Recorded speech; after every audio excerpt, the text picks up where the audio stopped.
सतगुरु जय गुरुदेव। सतगुरु जय गुरुदेव नाम किसका, सतगुरु जय गुरुदेव नाम किसका, प्रभु का पवित्र प्यारा पावन नाम। परम संत सतगुरु जय गुरुदेव जी का कहना है, परम संत सतगुरु जय गुरुदेव जी का कहना है, परम संत सतगुरु जय गुरुदेव जी की वाणी है। तन मन करता कौन खराब, क्या खा पी कर हुए खराब, क्या खाने से होगी भलाई, कुदरत है नाराज खड़ी, कुदरत है नाराज खड़ी। बाबा जी तो बचा रहे हैं, शाकाहारी हो जाओगे, बीमारी से बच जाओगे। बचना और बचाना है, शाकाहार बनाना है। स्वामी जी की अर्जी है, आगे आपकी मर्जी है। स्वामी जी की अर्जी है, आगे आपकी मर्जी है। सतगुरु जय गुरुदेव।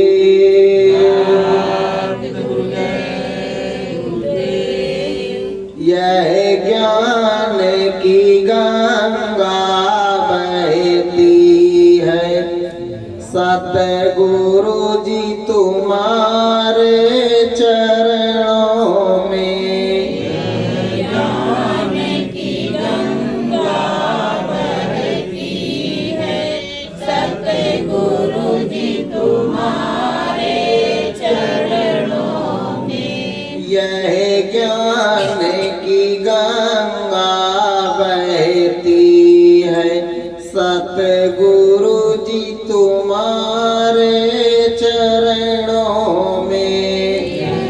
ज्ञान की गंगा बहती है, सतगुरु जी तुम्हारे चरणों में। ओ ध्यान मगन मैं भजन करूं, सतगुरु जी तुम्हारे चरणों में।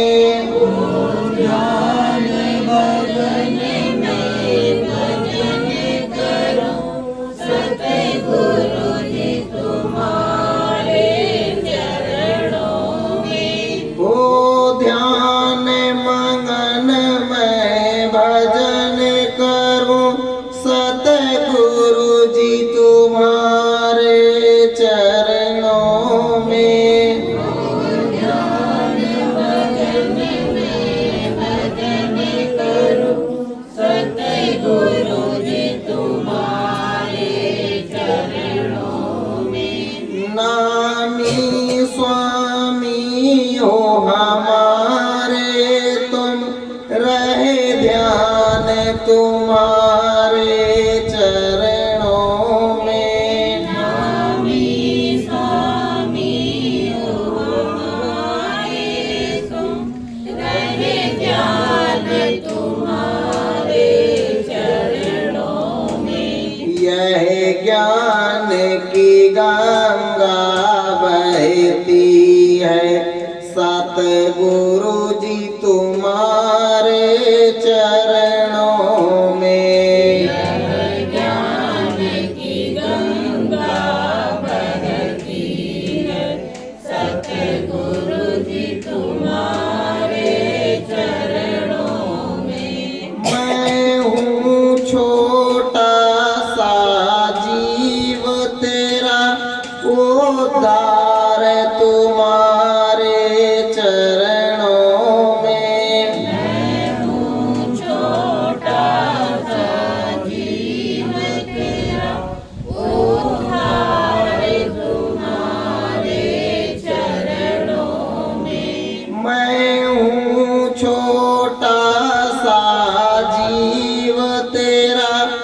उद्धार तुम्हारे चरणों में। मैं हूँ छोटा सा जीव तेरा, उद्धार तुम्हारे चरणों में। तन मन तुझ में लग जाए जो, ओ नाम भजन श्री चरणन में। तन मन तुझ में लग जाए जो, ओ नाम भजन श्री चरणों में। दाता दयाल नामी मेरे, गुरु ज्ञान तुम्हारे चरणों में। दाता दयाल नामी मेरे, गुरु ज्ञान तुम्हारे चरणों में। यह ज्ञान की गंगा बहती है, सतगुरु जी तुम्हारे चरणों में। यह ज्ञान की गंगा बहती है, सतगुरु जी तुम्हारे चरणों में। मिल जाए सतवंदन मुझको, हरि ध्यान तुम्हारे चरणों में। मिल जाए सतबंधन मुझको, हरि ध्यान तुम्हारे चरणों में। तेरी चरण वंदना गाते हैं, गुणगान तुम्हारे चरणों में। तेरी चरण वंदना गाते हैं, गुणगान तुम्हारे चरणों में। साचे नामी तुम मेरे हो, रहे ध्यान तुम्हारे चरणों में। साचे नामी तुम मेरे हो, रहे ध्यान तुम्हारे चरणों में। यह ज्ञान की गंगा बहती है, सतगुरु जी तुम्हारे चरणों में। ज्ञान की गंगा बहती है, सतगुरु जी तुम्हारे चरणों में। हर दया कृपा बिंदु कर दो, हर ज्ञान तुम्हारे चरणों में। हर दया कृपा बिंदु कर दो, हर ज्ञान तुम्हारे चरणों में। तुम नाम अनामी मेरे हो, प्रभु ध्यान तुम्हारे चरणों में। नाम नामी मेरे हो, रहे ध्यान तुम्हारे चरणों में।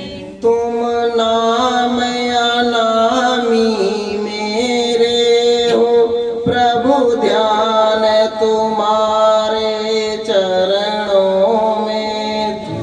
नाम अनामी मेरे हो, प्रभु ध्यान तुम्हारे चरणों में। अब बारंबार प्रणाम करूं, हो ज्ञान तुम्हारे चरणों में। अब बारंबार प्रणाम करूं, हो ज्ञान तुम्हारे चरणों में। अब बारंबार प्रणाम करूं हो ज्ञान तुम्हारे चरणों में। अब बारंबार प्रणाम करूं हो ज्ञान तुम्हारे चरणों में। यह ज्ञान की गंगा बहती है सतगुरु जी तुम्हारे चरणों में। ज्ञान की गंगा बहती है सतगुरु जी तुम्हारे चरणों में। सतगुरु जय गुरुदेव।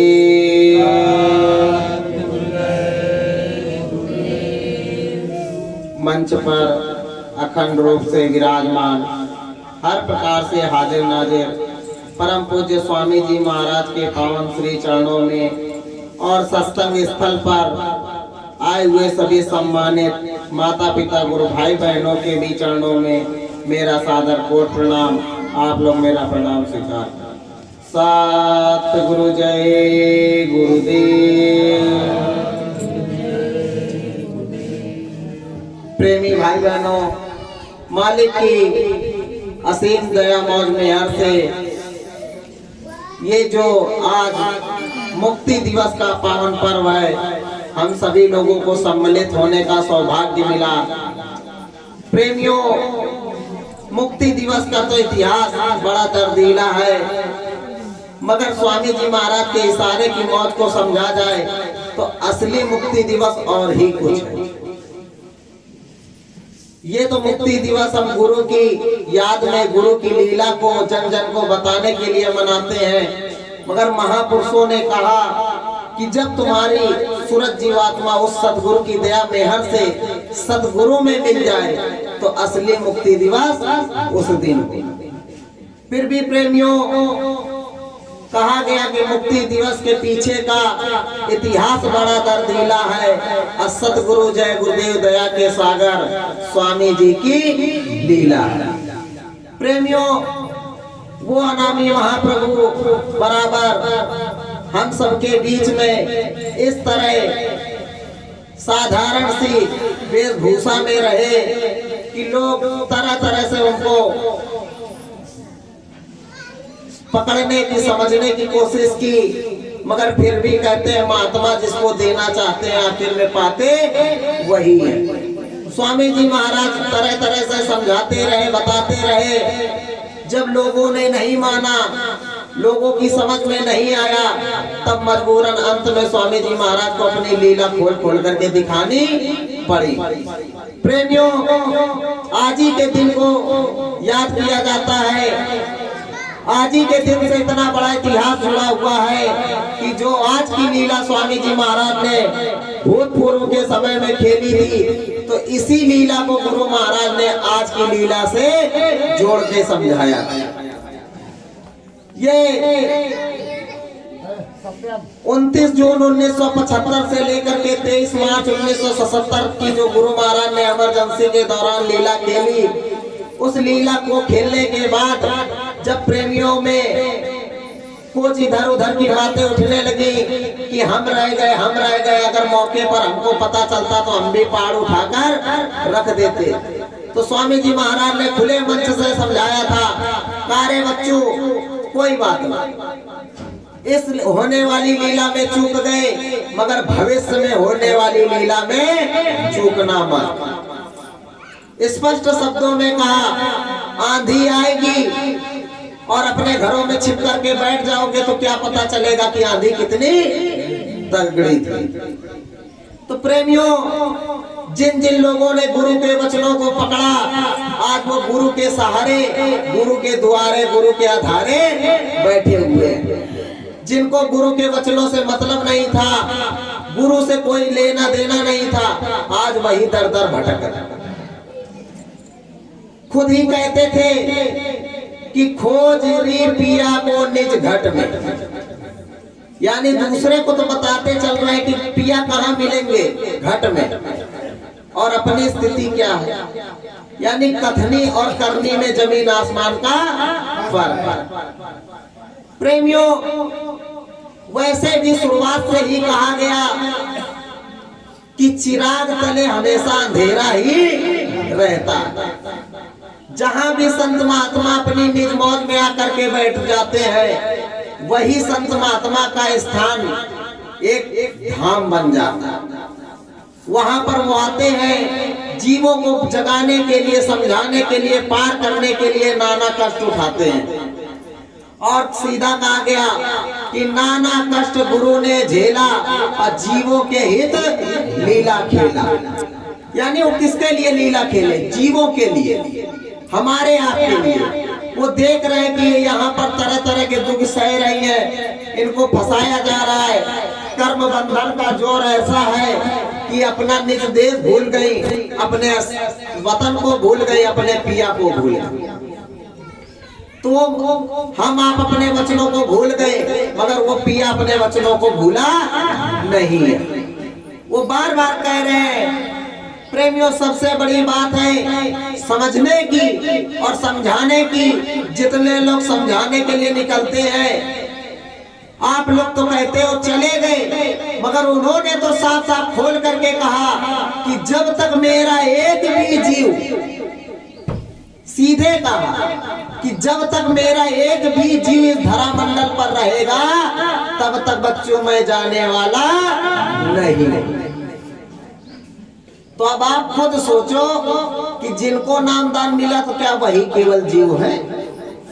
सकल पसारा तो उसी लोग का, सारी सूरत जीवात्माएं उसी लोग की, चाहे वो नामदानी हो या ना हो। अरे जब गुरु की दया मेहर से नामदान मिला तो आप सत्संगी बन गए, और जब नामदान नहीं मिला था तब भी तो आप उसी प्रभु की जीवात्माएं थी। तो उन्होंने तो साफ साफ इशारा करके समझा दिया, अब फिर भी ना समझ पाओ तो कोई क्या। उन्होंने साफ साफ कहा है कि जब तक एक भी जीव, वो एक भी जीव जब तक रहेगा तब तक वो रहेंगे। वो चाहे राम रूप में रहे, चाहे श्याम रूप में रहे, मगर वो जाने वाले नहीं है। दूसरे प्रमाण में उन्होंने कहा कि अब संतों के आने का सिलसिला कभी बंद नहीं होगा, और ये धरती, ये पृथ्वी कभी संतों से खाली नहीं रही है। तो प्रेमियों, कैसे आपने मान लिया कि वो चले गए? अरे उनका तो काम ही है, जिस तरह तुम कपड़े बदलते हो, उनके लिए शरीर एक कपड़ा। तुमने जी भर के पलटू साहब को सताया, भीखा साहब को सताया, नानक साहब को सताया, और जय गुरुदेव साहब को भी सताया। इतिहास कोई पहली बार नहीं हुआ कि गुरु महाराज के साथ ऐसा किया, शुरुआत से हुआ। जिस जगह पर आप बैठे हो, ये संतों की भूमि है, यहाँ संतों का जखीरा। लोग कहते हैं कि बड़ेला है क्या? अरे गुरु महाराज ने कहा कि संत महात्मा के चरण जिस भूमि पर पड़ जाए, वो चारों धाम से भी पवित्र हो जाता। कई तरह तरह के लोग प्रश्न करते हैं। प्रेमियों, पत्रिकाओं के माध्यम से ही स्वामी जी महाराज ने संदेश आप लोगों के बीच में भिजवाया।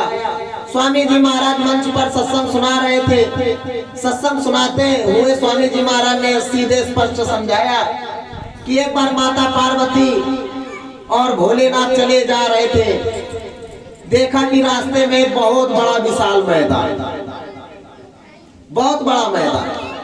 अब वहां पर भोले बाबा रुक करके एकदम साष्टांग प्रणाम करने लगे, उस भूमि पे लौटने लगे।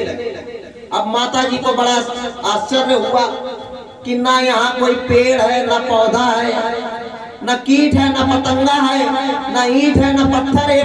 प्रणाम कर रहे हैं तो किसको कर रहे हैं? ना कोई यहाँ सरोवर है, ना कोई तीर्थ स्थान है। और फिर जब पूरे यानी विश्व सृष्टि में सबसे बड़े ये हैं, तो ये किसको प्रणाम कर रहे हैं? तो उन्होंने कहा कि हे उमा, मैंने यहाँ साष्टांग दंडवत इस वजह से लोट पोट की क्योंकि पहले के समय में, बहुत पहले, किसी समर्थ महात्मा के चरण इस भूमि पे पड़े थे। तो उन्होंने कहा कि प्रभु ये महापुरुष कौन होते हैं? तो उन्होंने खोल करके फिर ऊपर का बताया जो आपकी श्री रामचरित मानस में लिखा। और जहां आप अंतर अनुभव की बात करते हो तो प्रेमियों, अंतर अनुभव की बात एक प्रेरणा स्रोत के लिए, और बाकी भोले बाबा ने तो साफ साफ कह रखा है, उमा कहूं मैं अनुभव अपना, सत हरि भजन जगत सब सपना। कि खुद का अनुभव सच्चा है और बाकी अगर तुम दूसरे का अनुभव सुनोगे तो वो तुम्हारे लिए कल्पना मात्र होगा। तो इसलिए दूसरों को देखने से अच्छा अपने को देखो कि हम क्या कर रहे हैं और हमारे अंदर क्या कमी है और बाहर हम क्या कर रहे हैं। जब हम अपनी कमियों को पकड़ेंगे तो बाहर का कुछ दिखाई नहीं पड़ेगा। मगर अब कहते हैं कि खुद की कमी कौन निकाले, पहले दूसरों पे उंगली उठाओ। तो इसीलिए कहा जाता है चिराग तले अंधेरा। तो जब उन्होंने बताया कि यह महापुरुष के चरण पड़े थे, और प्रेमियों जब इतिहास की बात आती है तो यह है धाम बड़ेला। यहां पर कितने महापुरुषों के चरण पड़े, बगल में चले जाओ, ज्यादा नहीं 30-40 किलोमीटर की दूरी पे जगजीवन साहब बैठे हुए, भीखा साहब बैठे हुए, पलटू साहब बैठे हुए, रविदास साहब यहीं आए, राधा स्वामी भी यहीं आए, जय गुरुदेव साहब पता नहीं कितनी बार। तो बताओ कितने साहबों के चरण यहाँ पड़े, फिर भी लोग कहते हैं कि बड़ेला में है। तो संतों की सतकोटी भाषा अगर इतनी सरल में समझ में आने लगे तो गुरु महाराज के 70 साल यूं ही बर्बाद ना हुए। फिर भी उन्होंने कहा कि ठीक है बच्चा, कोई बात नहीं, अभी तो प्यार से समझा रहा हूं, भजन कर लो, भजन कर लो। अगर अभी भजन नहीं करोगे तो कहा बैठे बैठे भजन नहीं करोगे तो मैं लेटे लेटे करवा लूंगा, और जो लेटे लेटे नहीं करोगे तो बच्चा भजन मैं करवा ही लूंगा। ये मत सोचो कि केवल जय गुरुदेव नाम मिल जाने से ही सब कुछ हो जाएगा। और स्वामी जी महाराज ने तो स्पष्ट कह रखा है कि नामदानी अपने को सत्संगी ना मानो, क्योंकि जब नामदान लेने के बाद में नामदान का काम किया ही नहीं तो किस बात के नामदान। अरे प्रेमियों, जहाँ गुरु के वचनों पे कुर्बान होने की बात आती है, निछावर होने की बात आती है, तो एक दृश्य आपको याद दिलाता हूँ। खितौरा में गुरु महाराज का काफिला आया हुआ था, सेवा का कार्य चल रहा था, और कुछ लोगों ने वहां पर उपद्रव कर दिया और हल्ला मच गया कि बाबा जय गुरुदेव की गाड़ी सब तोड़ फोड़ दिए, ईंटा पत्थर चल गया। तो जैसे कुछ लोगों को पता चला तो वहां से पहले ही खसक लिया। कहा जब गुरु महाराज की गाड़ी तोड़ फोड़ डाले तो हम लोगों को कहां से छोड़ेंगे। और जिनको अपने गुरु पे भरोसा था वही गाड़ी के सामने खड़े हो। तो परीक्षाएं तो पग पग पर भी होती, मगर प्रेमियों हमको आपको ये धन्य भाग समझना चाहिए कि अभी हमारे गुरु ने हमारी आपकी परीक्षा नहीं ली। और जबकि स्वामी जी महाराज ने सन 2018 में कह दिया था, अंतर अनुभव साधना के द्वारा बड़े भैया ने खोल करके बताया था कि महापरीक्षा की आई बारी सतगुरु देखे बाटी है। मगर प्रेमियों अभी वो समय लागू नहीं हो रहा। अगर वो समय लागू हो जाएगा तो हमें नहीं लगता कि हम लोग गुरु के सामने खड़े होने के काबिल होंगे, क्योंकि अभी अगर हम अपने को ही टटोलेंगे तो हमने भी ना जाने कितनी कमियां भरी हुई। तो इसलिए प्रेमियों, अगर गुरु की यारी करनी है, गुरु का साथ करना है, तो सीधे आप स्वयं समझते हो, उस बात को समझाने की जरूरत नहीं है कि गुरु से प्रेम कर पहले बहुर घट शब्द को सुनना। बगैर लगन के गुरु के दर्शन नहीं हो। जब हमारा प्रेम सच्चा हो जाएगा, प्रेम गुरु से हो जाएगा, तो शब्द अपने आप ही उतरने लगेगा। अगर हमारी लगन लग जाए, अगर कहीं बाजा बज रहा हो जोर से, तो ये मन उधर ही भागे। भले आप घर का काम कर रहे हो, खेती काम कर रहे हो, दुकान का काम कर रहे हो, मगर ये मन उधर भागे कि देखो कितना अच्छा उधर संगीत बज रहा है। तो वही चीज गुरु महाराज ने यहाँ बताया कि जब गुरु से लगन होगी वो सब उतरेगा तो ये मन अपने आप उधर को भागेगा। अब प्रेमियों, जबरदस्ती का सौदा करो तो जबरदस्ती के सौदे में कुछ बनने वाला है नहीं। कि कहा कि गुरु महाराज ने कहा भजन करना है, बैठ गए 10 घंटा, पता लग रहा घर का काम पड़ा हुआ, मन लगा हुआ है घर के काम में, घर वाले अलग से दांत पीस रहे हैं, आंख दिखा रहे हैं कि इनके कोई काम है नहीं, तो बताओ उधर से भी गाली पाओ, इधर से भी समय बेकार गया। इसीलिए खोल खोल करके समझाया जाता है, आपको बताया जाता है। और भाई हमें तो नहीं लगता कि जिस तरह बड़े भैया ने आपको खोल खोल करके बता दिया अब दोबारा कोई समझाने आएगा। बराबर आपसे कहा जाता है कि जब भी साधना पर बैठो तो पहले गुरु महाराज से विनती प्रार्थना कि हे मालिक, जितनी देर भी बैठे आपकी दया बराबर बनी रहे, आपकी मौज बनी रहे, और ये जो मन बुद्धि चित्त का मसाला दिया हुआ है प्रभु आपके ही लोक का दिया हुआ है। जबकि आपकी जब तक मौज मेहर नहीं होगी तब तक ये शरीर साथ देने वाला नहीं है, मन की तो बहुत दूर की बात है। तो जब इस तरह स्वामी महाराज से विनती प्रार्थना करेंगे, उनसे पुकार लगाएंगे तो वो सुनेंगे। दयाल पुरुष। अरे प्रेमियों, अब दयालु की क्या परिभाषा दी जाए कि 18 मई सन 2012 को इतना बड़ा सब कुछ कांड होने के बावजूद भी जब बर्दाश्त कर गए, शांत हो गए, तो बताओ उनसे बड़ा दयालु कौन? आपके अंदर इतना गुस्सा भरा कि आप माफ करने को तैयार नहीं हो, और वो दयालु महाप्रभु चुपचाप एकदम शांत बैठे हुए।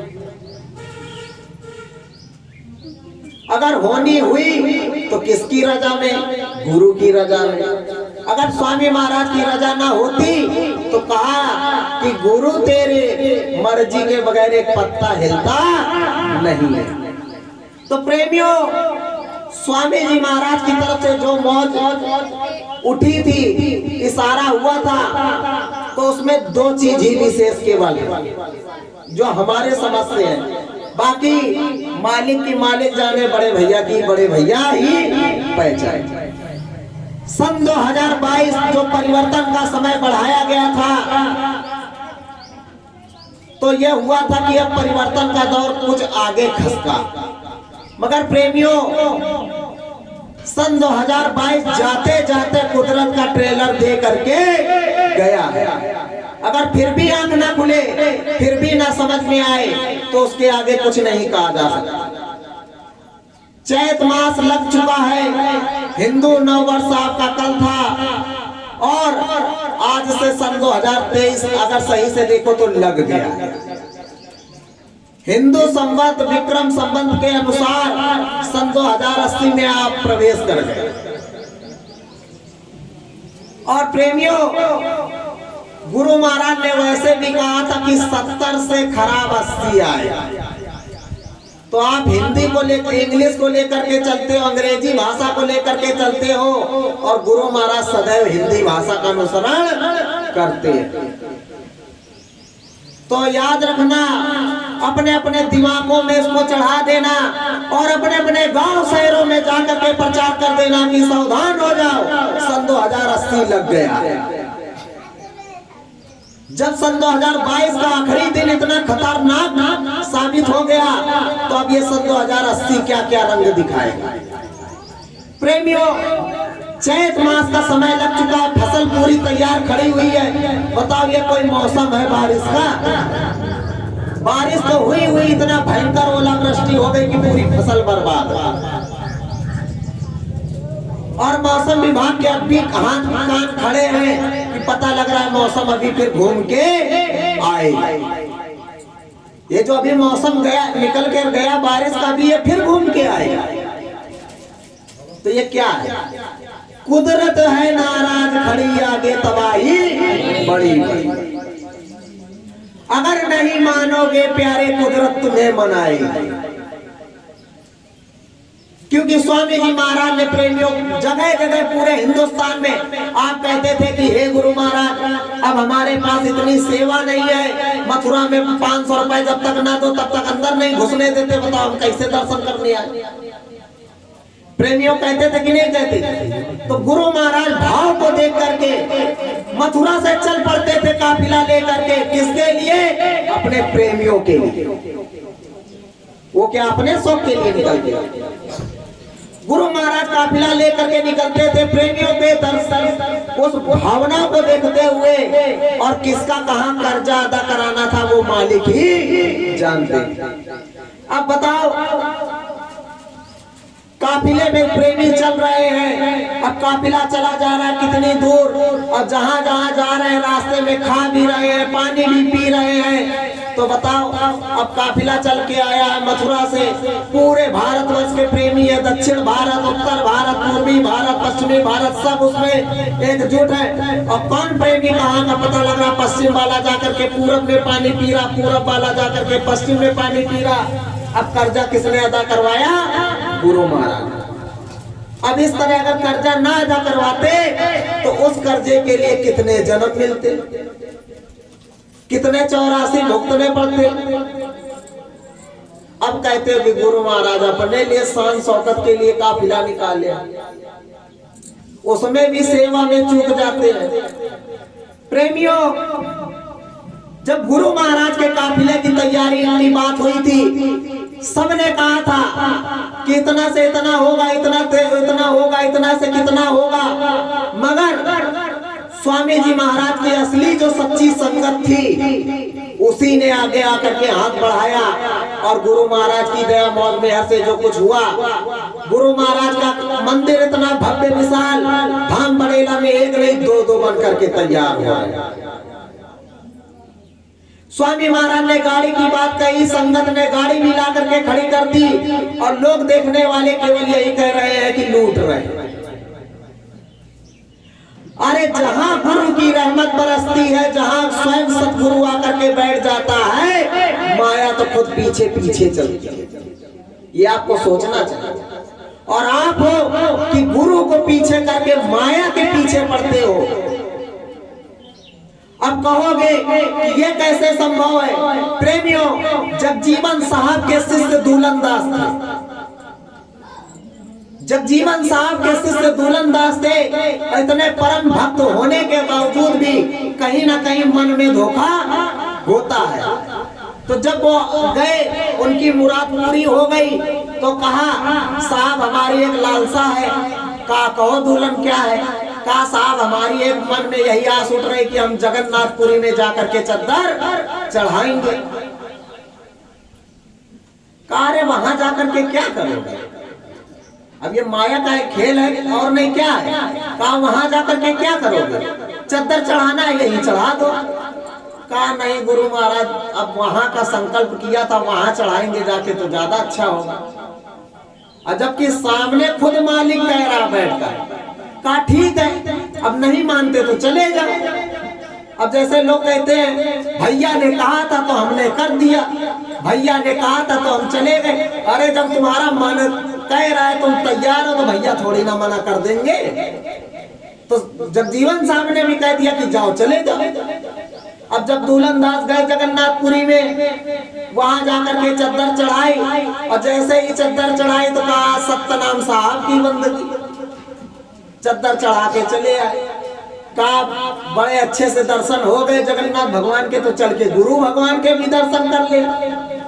अब जैसे ही आए गुरु के दरबार में, देखा कि गुरु महाराज तो वही चद्दर ओढ़े बैठे हैं जो जगन्नाथपुरी में चढ़ाए। अब वो बार बार सोचने लगे। उनका नंबर आया, पूछा कि गुरु महाराज ये क्या मौत? कहा तुमने दिया तो हम ओढ़े बैठे। कहा प्रभु हमने तो जगन्नाथपुरी में चढ़ाई थी। कहा तुमने क्या कहा था? कहा साहब की बंदगी, सतनाम बंदगी। तो कहा उन्होंने कहा भैया ये हमारी नहीं है, तुम्हारी है, तुम अपनी पकड़ो। अब वो खड़े होकर के रोने लगे, पैर माथा रगड़ रहे चरणों में। कहा गुरु महाराज बहुत बड़ी भारी भूल हो गई। कहा बच्चा किस बात की? हम तो पहले ही कह रहे थे कि दूल्हन दूर न जाइए और हो चरणन के पास, इच्छा हो तो मांगिए दे जब जीवन दास। वही गलती हम आप कर रहे हैं कि सब कुछ सतगुरु के दरबार में हाजिरी लगने के बावजूद भी पूरी हो रही है, मगर कहते नहीं भैया वहां चले जाएंगे तो शायद लाभ मिल जाए, भैया वहां चले जाएंगे तो ये काम हो जाए, वहां चले जाएंगे तो वो शायद देवी प्रसन्न हो जाए। अरे जिसके चरणों में केवल बाएं अंगूठे में रिद्धि सिद्धियां दबी बैठी हो, तो बताओ वो रिद्धि सिद्धियां किसके पीछे नाचेंगे? गुरु के पीछे नाचेंगे कि तुम उनके पीछे नाचोगे? माया हमेशा सतगुरु के पीछे पीछे घूमती है। वो इसलिए घूमती है कि सतगुरु हमसे काम ले ले, और तुम माया के चक्कर में पड़ते हो तो वो तुमको ऐसा नाचना चाहती है कि ना तुम लोक के रहते हो ना परलोक के रहते हो। फिर बाद में आकर के रोने लगते हो, गुरु महाराज की मौज नहीं हुई तो हमारा इतना बड़ा नुकसान हो गया। और जब गुरु महाराज की मौज हुई थी तब घर में दबक के बैठ गए, जितना आया वो भी हजम और जो घर का रखा वो भी हजम। और जब वो सब हो गया खत्म तब फिर गुरु के दरबार में। तो प्रेमियों ये कब तक चलेगा? ऐसे ही गुरु महाराज का ये 70 साल बर्बाद हुआ। और युगों की बात कहें तो युगों का तो गुरु महाराज ने सीधा कह दिया कि पूरा युग ही चला गया। और उन्होंने कैसे खोल करके स्पष्ट भाषा में समझाया, कहा जहां से शुरू किया वहीं से खत्म होगा। इतनी बड़ी पहचान बताइए अब भी दे रहे। 12 की बात है, उन्होंने सीधा बड़े भैया से कहा कि बच्चों जहां से शुरू किया वहीं से खत्म करूंगा। और मथुरा के मंच से उन्होंने क्या कहा कि कबीर, रविदास, नानक, दादू, दरिया, भीखा, पलटू, जगजीवन और राधा स्वामी तुम्हारे सामने आकर के बच्चों बैठा हुआ, अब तो पहचान। कितने युग बर्बाद हुआ। अरे उन्होंने तो एक कलयुग की केवल बात कही, वही मुनींद्र बन करके आए, वही सुष्कृत बन करके आए, और आज वो कबीर बन करके बैठे फिर भी नहीं पहचान पा रहे। अगर सत्पुरुष नहीं होंगे तो धरती का भार कौन उठाएगा? आप अवतारों की बात करते हो, वो तो अवतार लेकर के आते हैं, अपना काम करके वापस चले जाते हैं।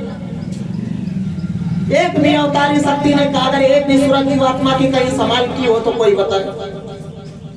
उन्होंने तो सीधा कहा कि आपका मन इच्छा मनोवांछित फल दे दिया, और बाकी उन्होंने तो सीधा कह दिया जाकर के भजन करो।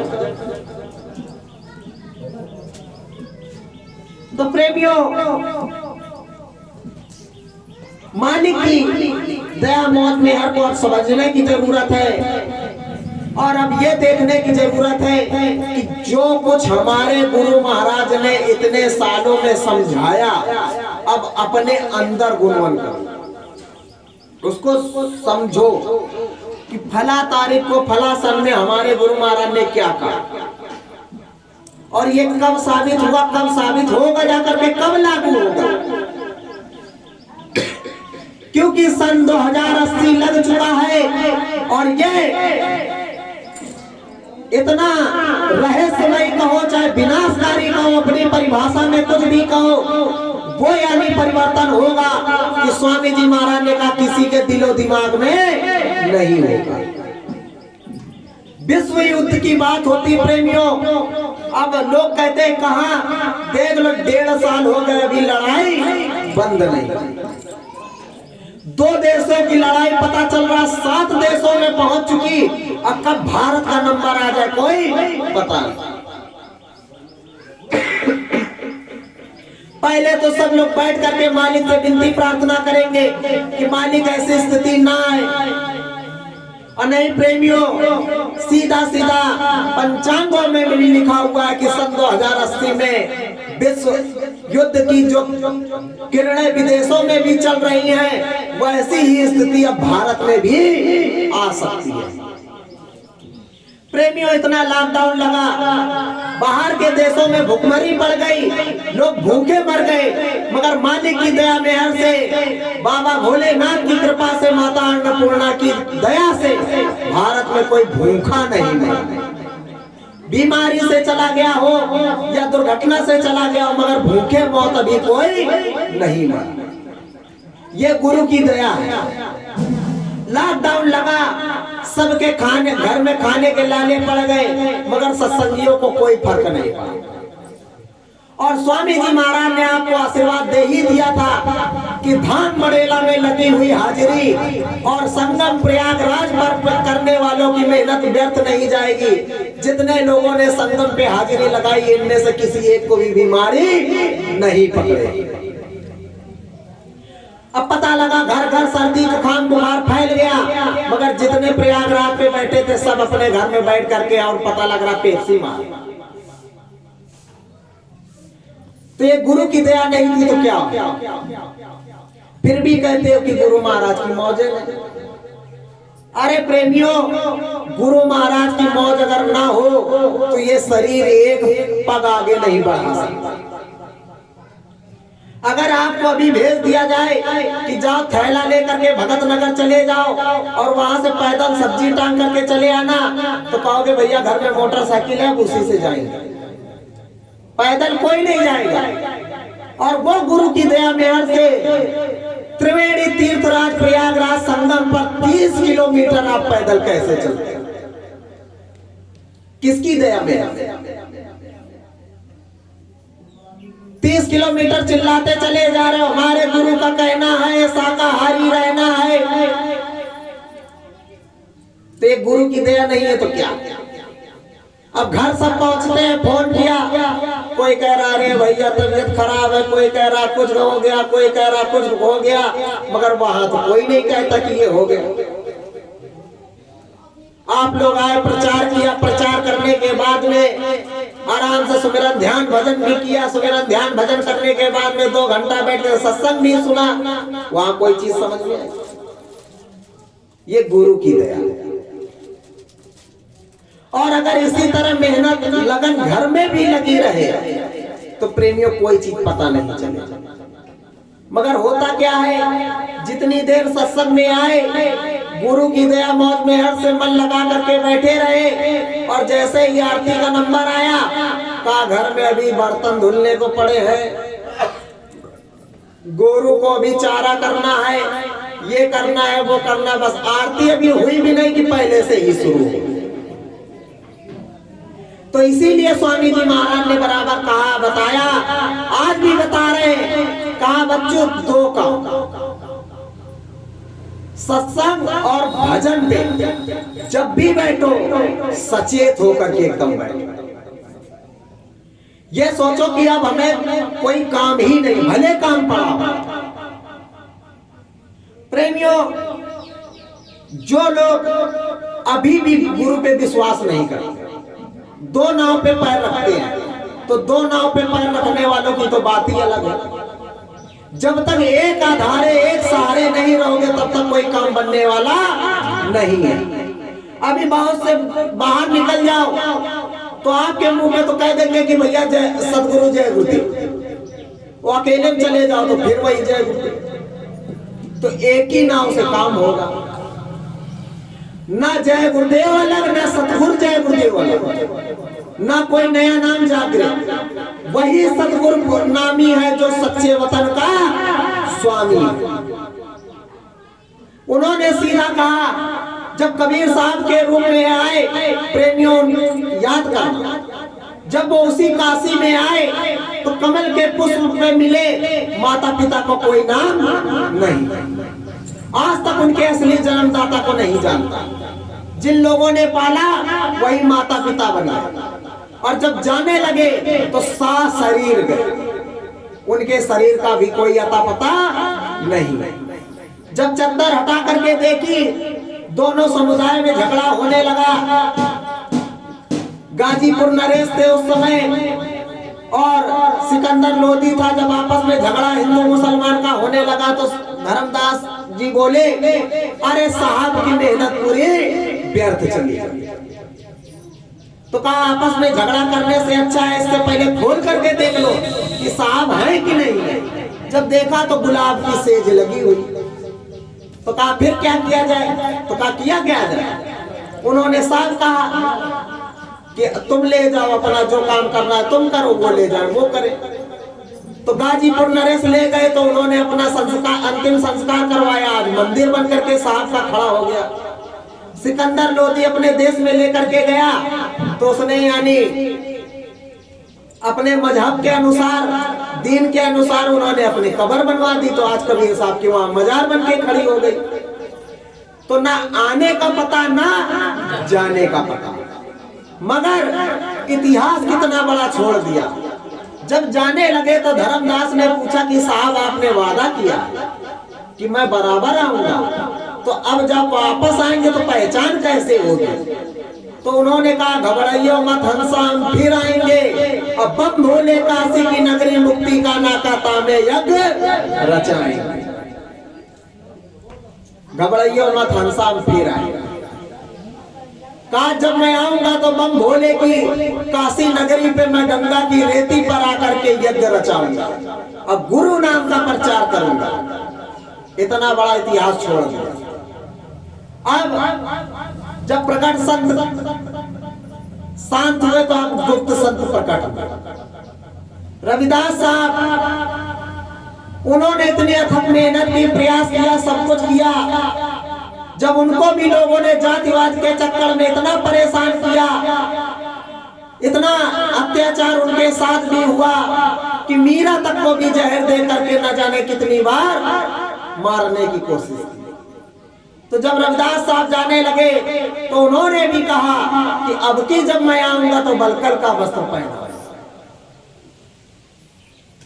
कबीर साहब ने कहा कि काशी में यज्ञ रचाऊंगा, और रविदास साहब ने कहा कि बलकल का वस्त्र पहनाऊंगा। अब प्रेमियों, दोनों साहब का इतिहास स्वर्ण अक्षरों में लिख गया। अब संगत राह देख रही है। कबीर साहब की, रविदास साहब की संगत राह देख रही है कि कब हमारे साहब आएंगे, काशी में यज्ञ रचाएंगे, और कब हमारे साहब आएंगे तो बलकल का वस्त्र पहनाएंगे। तो जब साहब आए, बम भोले की काशी नगरी में यज्ञ रचाया, तो जो साहब के असली बंदे थे वो तो जाग गए, और जो इधर उधर वाले थे आज भी साहब बंदगी, साहब बंदगी, साहब बंदगी में लगी है। जो रविदास साहब के असली सूरज जीवात्माएं थी, शिष्य थे, आज वो देख लो टाट बोरा पहने घूम रहे। और जो इधर उधर वालों के चक्कर में पड़ गए तो आज वो जात पात में बद गए। तो फिर इन साहब ने क्या कहा? इधर साहब ने कहा कि कबीर से लेकर के राधा स्वामी तक के जीव पड़े हुए हैं, बच्चों इन सबको पार मैं करूंगा। तो जब ये इतने शुरू से लेकर के जो 9वें नंबर के गणित चल रही है, उनको पार करने का जिम्मा जब इन्होंने उठा लिया, तो इनके जो जीव मरे हुए इनको कौन पार करेगा? है आप में इतनी क्षमता? और उन्होंने तो सीधा सीधा कहा कि हे बच्चे बच्चियों, आप भी होशियार हो जाओ, कान खोल करके सुन लो।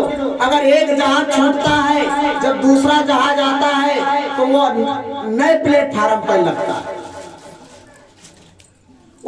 उसकी ट्रेन की जो रिजर्वेशन, जहाज का जो रिजर्वेशन होगा वो अलग होगा, गाड़ी का नंबर अलग होगा, गाड़ी का नाम अलग होगा। तुम तो कह रहे हो वही ट्रेन में ट्रेन जोड़ कर चलाते चलो, वही ट्रेन में ट्रेन चलाते चलो। अब पता लग रहा है वो ट्रेन जा रही हो अयोध्या, तुमको जाना हो मथुरा, तो बताओ कैसे काम चलेगा?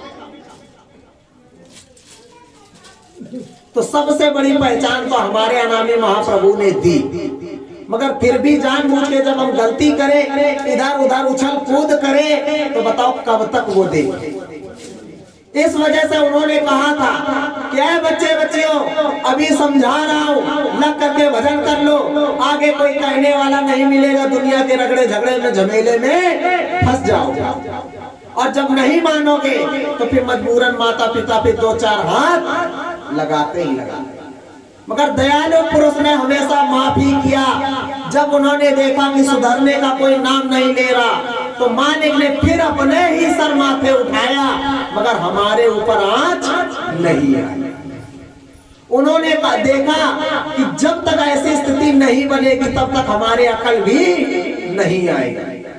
गुरु महाराज ने इतनी बड़ी मौज खेली, सबकी आंख एक दिन में खुली। देर नहीं लगी, जहां स्वामी महाराज को चिल्लाते चिल्लाते इतना समय निकल गया कि भजन कर लो, भजन कर लो, भजन कर लो। सब जैसे ही 18 मई को गुरु महाराज ने मौज बदली, सब तुरंत भजन में लग गए। जिनको भजन की चाह थी वो भजन में लग गए, और जिनको भंडारे की चाह थी हलवा पूरी में कूद गए। और जो भजन में लग गए आज वो देख लो एक साथ बैठे हुए। जिनको हलवा पूरी से मतलब था, फैशन के शौकीन थे, आज वो कपड़े की तरह गुरु बदल रहे।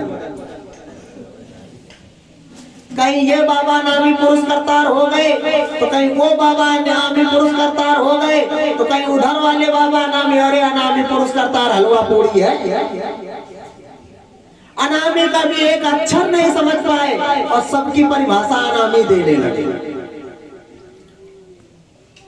इसलिए प्रेमियों, गुरु महाराज की मौज में हर अब परिवर्तन का दौर शुरू। तो हमको आपको खुद आत्म विचार करना है कि अब काम कैसे होगा। पहले गुरु से पूछो। किससे? गुरु से। स्वयं पूछो। और उस लायक ना हो तो साधक गुरु भाई को पकड़ो। साधक कौन? साधना करने वाला। और सच्चा सतगुरु जो होता है उसका कोई एक ही सूरमा होता, कोई 10-20 नहीं हो जाता। जो घर की मेन नींव पड़ती है वो एक ही होती है, और उसी के सारे सब टिका होता है। अगल बगल तो तमाम पावा खड़े कर दिए जाते हैं। तो प्रेमियों, गुरु महाराज ने जैसे कहा था कि वो मेरा सबसे ऊंचा सेवादार, वो तुम्हें मुझसे अंतर में मिलवा दे। तो ये हमको आपको पकड़ना है कि सबसे ऊंचा सेवादार। और गुरु महाराज ने सेवादार बताया, तो वो जो सबसे ऊंचा है वो अपने को सेवादार ही कहते हैं, और वो कहते हैं कि मैं सेवक हूं, सेवा करना जानू। मैं ना दुनिया की बात मानू, मैं केवल सेवा करना जानू, और मैं तो गुरु का सेवक, संगत का सेवक, सबका सेवादार। बाकी जिसको जो कुछ बनना हो बने। यही गुरु की पहचान और यही गुरु भक्ति की पहचान। प्रेमियों, इस मन माया में क्या रखा? अरे 60,000 की संगत तो रेवतीदास, मंगलदास, फूलदास के लिए घूम रहे थे। 60,000 की संगत, क्या मिला उनको? जब समरथ संत सदगुरु गोस्वामी जी महाराज के पास पहुंचे, फूलदास ने देखा, अब लगे अपना हक दे। भाई जैसे कोई आपके दरवाजे पे आएगा तो वो तो अपनी बड़ाई सुनाएगा, मगर हमारे साहब की क्या पहचान है कि कोई कहीं से भी आ जाए वो सबका सम्मान करते। साहब के दरबार में जब कोई आता था तो साहब स्वयं जमीन पे बैठते थे और आने वाले को हमेशा ऊंचे आसन पे बिठाते थे। तो वो पहले ही फूल के गदगद हो जाते थे कि अरे इनके पास क्या होगा। जब देखा कि हम ऊंचे हैं तभी तो हमको ऊंचे पे बिठाया, तो पहले पूरा निचोड़ लेते थे कि तुम्हारे अंदर क्या है, क्या कहना चाहते हो, किस मत से आए हो, क्या उद्देश्य है और क्या पाना चाहते हो। तो जब वो पूरा भांप लेते थे तब वो अपना उत्तर देते थे। और जब साहब उत्तर देना शुरू करते थे तो मंच क्या जमीन ही खसक जाती। 60,000 की संगत, जब फूलदास ने देखा कि बाप रे बाप 60,000 की संगत, सीधे हमारे लिए तो 84 का दरवाजा खुला हुआ, क्योंकि हम तो अंधेरे में ही रह गए। क्या पान सुपारी है, क्या नारियल है, क्या पान बीड़ा है, क्या यहाँ तो गुरु ने और ही कुछ अगम दरिया खोल रखा। और जब उनको असली ज्ञान हुआ तो उनके नीचे वाले जो थे मंगलदास, उनको दे दिया सेली टोपी का, ये तुम लोग जाओ, अब हम यही रहेंगे। तो जो सेवा करता है, जो सेवा के लिए दौड़ता है, तो वो उस चीज की परख भी रखते हैं। अब वो लगे विचार करने, 60,000 की संगत, करोड़ों की संपत्ति, अरबों का ये सब माल खजाना एकदम से लात मार दिया, छोड़ दिया, तो आखिर इनको मिल क्या गया? ऐसी क्या दौलत मिल गई यहाँ पर इस बाबा के पास आकर? अब वो लगे गुरु महाराज क्या मिला है, जो कुछ मिला वो हमको भी दो, नहीं हम भी जाने वाले नहीं। तो कहा ये का, तो फूलदास ने दिया मंगलदास, उनको मंगलदास ने पकड़ा दिया रेवतीदास। अब वो दोनों बैठ गए गुरु के चरणों में लग करके भजन करने लगे। रेवतीदास से कहा कि तुम जाओ। तो प्रेमियों वही आज भी है। और एक बात को गांठ बांध लेना प्रेमी भाई बहनों, कि गुरु महाराज ने कहा था, कि स्वामी जी महाराज ने सीधा कहा, जहां संत महात्मा बैठते हैं वही भूमि धाम बन जाती है, और जब वहीं पर जहां वाद विवाद होने लगता है तो महात्मा दूसरा स्थान चुन लेते हैं। तो वो आज भी चीज लागू है, इस धोखे में मत रहे। 2 बार धोखा खाए हो, अब की चूके तो पता नहीं तख्ता कहां पलटेगा जाकर। तो इसलिए इधर देखने से अच्छा, उधर देखने से अच्छा सीधा देखो, क्योंकि इस समय परीक्षा का दौर है, उठा पटक चल रही है। तो वो क्या कर रहा है, वो क्या कर रहा है, ये कहां पहुंचे, वो कहां पहुंचे, किसी की भी सुनने की जरूरत नहीं। अपने को देखो, गुरु को देखो, अपने को देखो, गुरु को देखो। जब ना समझ में आए तो उससे पूछो, जिससे कि आपको लगे कि हाँ मैं इनसे उत्तर मिल सकता है या हमारी ये मदद कर सकते हैं।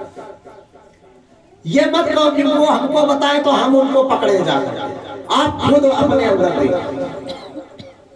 अरे गुरु महाराज ने जो यहाँ पर सतयुगी सुप्रीम पावर सबके अंदर भरी है, तो वो पावर वैसे ही भरी है। यानी खेती तैयार हुई, अब खेती में पूरे एक साथ बीज बो दिए जाते हैं।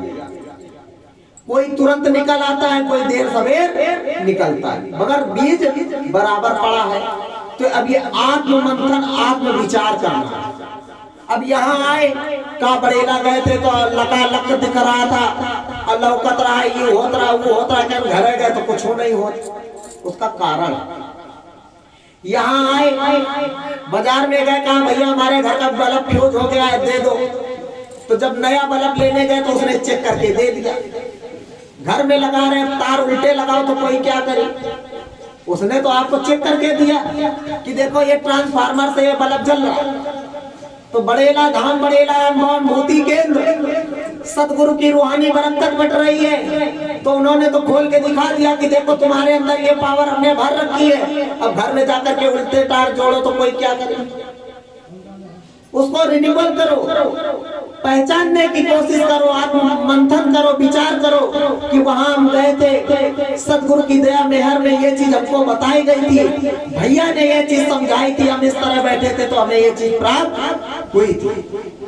बार बार उनसे पूछने की कोशिश करो। अरे उन्होंने तो साफ कह रखा है कि मुझको सेवा दी गई है, सेवा करना मेरा काम है, चाहे कोई गाली दे, चाहे जूता दे, कोई कुछ भी करे, मगर हम सेवा अपनी करते रहेंगे। बताओ प्रेमियों, जहां पर बादशाही चल रही है, बादशाही का यहाँ कोई काम नहीं। जहां बादशाही है तो बड़े बड़े ठाठ। महाराज बनने में कोई देर नहीं लगती, मगर महाराज बनने के बाद क्या क्या कर्म होंगे वो फिर उन्हीं लोगों से पूछो। वो तो आपके बीच में आकर के बैठेंगे, बीच में आकर के खाएंगे, बताएंगे, समझाएंगे, और फिर भी ये कहते हो है कौन? वही राजू बड़ेला वाले बाबा, चिराग तले अंधेरा। इसी वजह से आपसे बार बार कहा जाए, चिराग तले अंधेरा। अगर स्वामी जी महाराज ने पूरे मथुरा को जगा दिया होता तो प्रेमियों मथुरा में तुमको पैर रखने की जगह न मिली होती। अभी गुरु पूर्णिमा के पहले जब मैं गया था गोविंद वल्लभ जी के मंदिर पे हम लोग खड़े थे, वहां के पुजारी ने स्वयं कहा कि अगर बाबा जी ने यहाँ मथुरा वालों को जगा दिया होता कि जो मथुरा में बाहर की भीड़ लगती है आकर के, तो यहाँ पर ये मथुरा वाले भूखे मर रहे हो। उन्हीं लोगों ने कहा। तो महात्मा जब जहां जाते हैं तो हर तरह की व्यवस्था बनाते हैं। गुरु महाराज जहां गए वहां कोई पंछी भी पर नहीं मारता। बिहार एकदम से वो जंगल था। किसी समय पर जब स्वामी जी महाराज गए, दादा गुरु महाराज की वहां बरकत बरसी, स्वामी जी महाराज ने अपनी दया की बौछार की, नाम योग साधना मंदिर बन करके खड़ा हो गया। प्रेमियों का गुरुद्वारा बन गया। जब गुरुद्वारा बना, कार्यक्रम लगने लगा तो वहां पर मेला भव्य लगने लगा। जब मेला लगने लगा तो प्रेमियों बताओ कितने लोगों का वहां रोजगार चलने लगा। गुरु की दया भी मिलने लगी और गुरु की दया से रोटी भी मिलने लगी। तो बताओ गुरु महाराज ने कितनी बड़ी व्यवस्था की। मगर मथुरा वालों के कानों में वो आवाज नहीं डाली। तो वही चीज प्रेमियों अभी समझ लो अच्छी तरीके, क्योंकि जब आपकी गेर लगेगा तो स्वामी जी महाराज ने कहा अब की जब मैं निकलूंगा तो सारे नए चेहरे दिखाई पड़ेंगे। सारे नए चेहरे का मतलब सारी नई संगत होगी, गुरु की संगत होगी, और वही संगत होगी जो सेवा और भजन करने वाली होगी। इसीलिए स्वामी जी महाराज बराबर कह रहे पहले आओ पहले पाओ। अब तुम उनके चक्कर में पड़े हो, किनके कि तब से चुके राज मिलत है, राज से चुके नरका। तो खुद तो जाएंगे, तुमको भी लेकर के जाएंगे और बाद में गुरु महाराज के ऊपर उंगली उठाओगे। क्या स्वामी जी महाराज ने आपको नहीं समझा? कितनी बार गुरु महाराज ने कहा, कितनी बार कहानियां सुनाई, कितनी बार गुरु महाराज ने तरह तरह की लीला करके दिखाई, और स्वयं मालिक ने अंतर अनुभव के द्वारा यहाँ पर कितना खोल खोल करके बताया। सन 2019 की दीपावली पर जब गुरु महाराज ने खोल करके बड़े भैया को बताया था, उस समय हमारे लोगों की भी समझ में नहीं आया था। उस समय जब पढ़ा था तो यही लगा था कि प्रार्थना है, केवल प्रार्थना, पढ़ करके काम खत्म। अब जब वो समय आया सामने कि सीधा क्या लिखा था उसमें, सुन रे भारत के नर नारी, हो जाओ सब शाकाहारी। समय का प्रलय काल का समय आ गया, शंखनाद और बिगुल बज गया। क्या राजा क्या प्रजा सुनोजन, छूट चुकी है बीमारी, जन धन हाहाकार मचेगा, 34 संकट है भारी, और सतगुरु जय गुरुदेव चिता में हो जाओ सब साकाहार।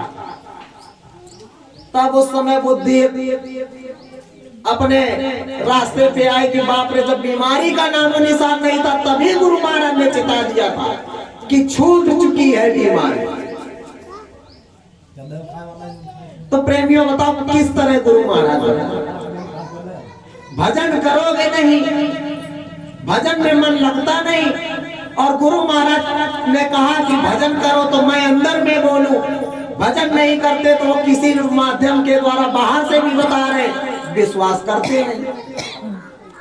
भजन में अगर कभी चूचा बोल भी गया, कान में सीटी बज रही, कान में सीटी बज रही, कान में मिरवा बोल। अरे उस टाइम बैठ करके तो देखते, गुरु का नाम ले करके तो देखते कि वो सीटी बज रही कि बाजा बजा, खुद पता चल जाता। अब स्वामी जी महाराज कह रहे हैं कि बच्चों शब्द को पकड़ो, शब्द को पकड़ो। अब शब्द आ रहा तो कहा कि अभी घंटा शंख को सुनाई नहीं दिया ये वर्ड, बादल कहाँ फटा जा रहा। तो ये गलतियां कौन कर, कितनी गलतियां गिनाई जाए। तो प्रेमियों, जब बड़े भैया ने खोल करके बताया था उस समय लोगों ने विश्वास नहीं किया, और बाद में जब वो चीज सामने आई तो लोगों ने नकल कर करके उस बैनर को अपने अपने घरों में, अपने अपने आश्रमों पे टांग दिया, धाम बड़ेला का नाम हटा दिया, और और किसने लिखा उसका नाम हटा दिया, उसकी फोटो हटा दी, पहचान हटा दी, मगर जब उसमें सीधा सीधा लिखा है कि सतगुरु जय गुरुदेव चिता में हो जाओ शाकाहारी, तो सतगुरु जय गुरुदेव क्यों नहीं हटाया? लिख देते बाबा जय गुरुदेव चिता में। तो नकल के लिए भी अकल की जरूरत होती है, और सतगुरु ने तो सीधा कहा कि यहाँ नकलचियों से भी काम लेना आता है। अरे हो सकता है हम इतनी मेहनत नहीं कर सकते और जा करके जन जन में शाकाहार का प्रचार प्रसार नहीं कर सकते, लोगों को नहीं जोड़ सकते, तो गुरु महाराज ने उन्हीं लोगों के ऊपर डंडा दिखा करके कहा निकल पड़ो शाकाहारी का प्रचार करो। तुम बैठ करके भजन करो, वो लोग बैठ करके शाकाहारी का प्रचार करें। तो गुरु तो अपना काम करवाना जानते ही। आज मेहनत करेंगे तो जो गुरु के सहारे, गुरु के आधारे केवल लगे हुए हैं, तो हो सकता है आगे आने वाले समय में वो गुरु महाराज के सामने भी आ जाएंगे। क्योंकि एक आस पे बहुत बड़ी चीज होती है, आस पे ही सब कुछ टिका है, और वो किस आस पे लगे हुए हैं कि हम जय गुरुदेव नाम पे कुर्बान, उस नाम से वो केवल सेवा कर रहे हैं और यही सोच रहे हैं कि ये नाम प्रभु का और इस नाम से काम होगा। तो प्रेमियों, जगाया हुआ गुरु महाराज का नाम है, और स्वामी जी महाराज ने कहा कि इस नाम से सारा काम होगा, और जब लोगों ने गुरु महाराज पे ही उंगली उठा दी तो अब सीधा कहा कि अब बगैर सतगुरु के काम नहीं होगा। पत्रिका में सीधा लिख करके भिजवा दिया गुरु महाराज ने, बगैर सतगुरु के कर्मों की धुलाई अब नहीं होगी। तो जय गुरुदेव अनामी महाप्रभु तो है ही, मगर किस रूप में है? जय गुरुदेव दिखाई किस प्रकार से पड़ते हैं? अरे विष्णु के 4 हाथ, हरि के 1000 हाथ, तो जय गुरुदेव किस तरह दिखाई पड़ते? ये तो बाबा हैं, इनको तो तुमने कहा था मथुरा वाले बाबा, तो जय गुरुदेव किस तरह दिखाई पड़े? जबकि उन्होंने पूछा भी कि बच्चों जय गुरुदेव नाम किसका, तो आपने कहा प्रभु का। और अगर एक बार कह दिए होते कि जय गुरुदेव नाम आपका, तो प्रेमियों क्या कोई गलत था? तभी उन्होंने कहा हम आए वही देश से जहां तुम्हारो धाम, और तुमको घर पहुंचावनो एक हमारो काम।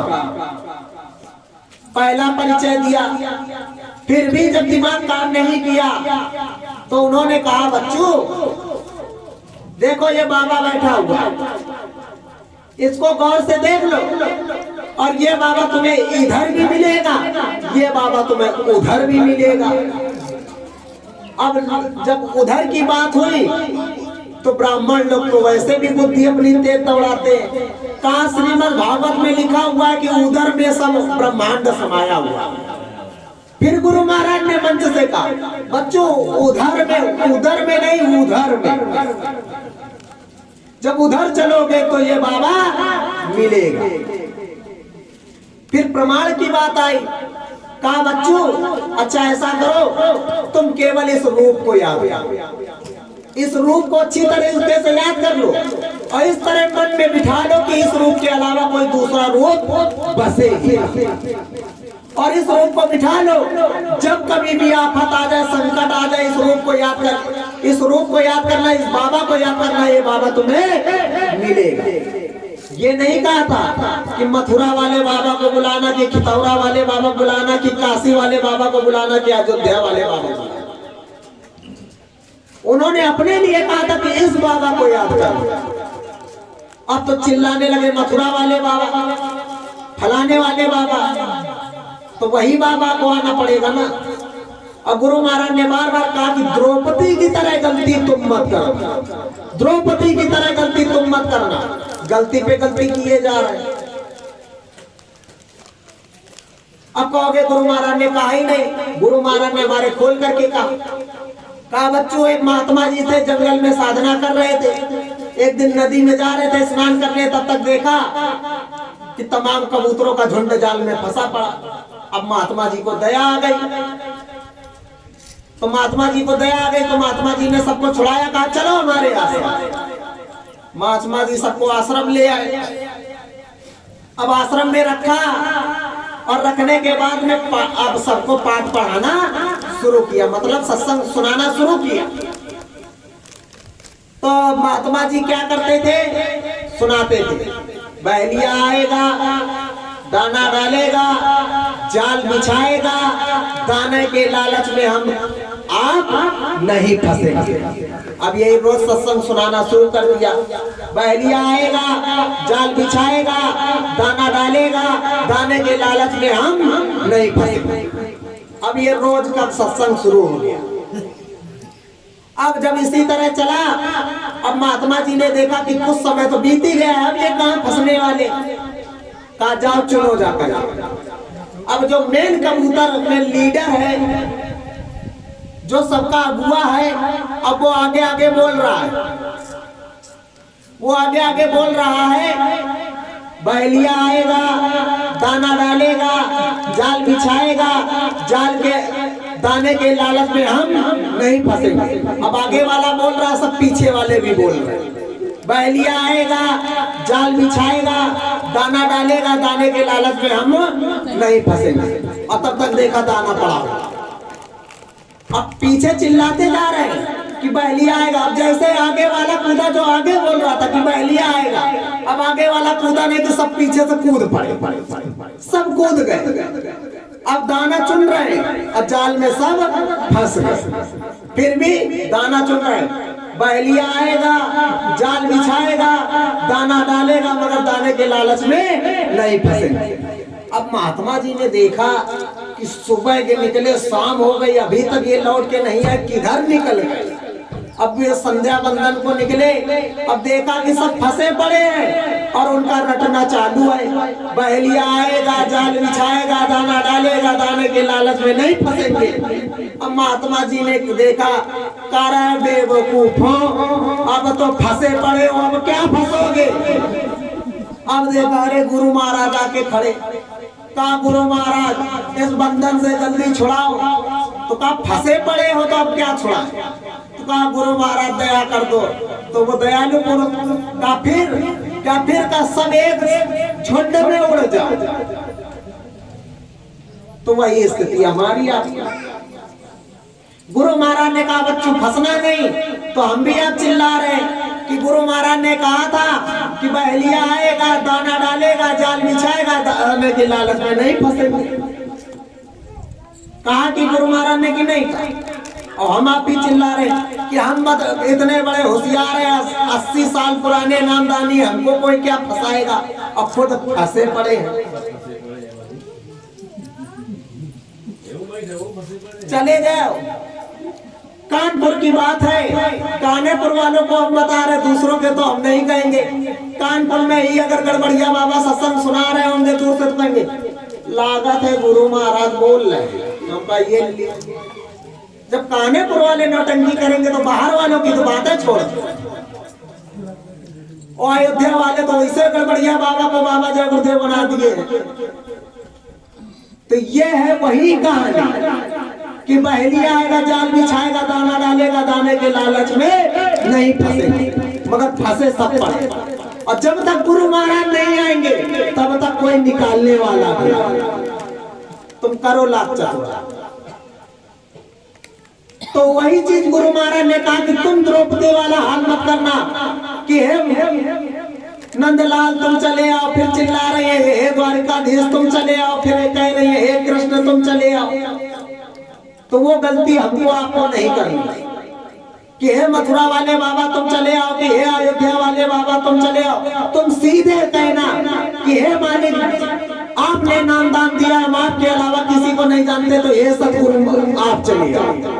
तुम जय गुरुदेव भी मत बोलना, सीधे कहना कि हे सतगुरु तुम चले आओ, और देखो मालिक तुम्हारी मदद करते हैं कि नहीं करते। क्योंकि पावर नाम में होती है, रूप तो एक आधार दिया जाता है। और इस समय जब पावर आके भरी, तो जैसे ही नाम में पावर भरी, तो ये सुरतिया क्या कहती है कि सुरतिया सतगुरु सतगुरु बोले। यानी अब उसको सदगुरु के अलावा कोई को दिखाई ही नहीं पड़ रहा। तो प्रेमियों, अब आपसे कह दिया जाए कि ये नाम है और उस नाम के 50 व्यक्ति खड़े हैं, तो बताओ भीड़ में किसको बुलाओ? और वो 50 घूम के देखेंगे, अब वो भी कहेंगे कि ये बुला किसको रहा है। तो इस वजह से जिसका नाम होता है उसका रूप होता है, और रूप की जब पहचान होगी तो कभी धोखा नहीं खाओगे। प्रेमियों, यही अयोध्या की बात है, आपको बताते हैं, क्योंकि बात जहां प्रमाण की होती है तो वो प्रमाण जहां अगर जरूरत पड़े तो देना ही पड़ता है।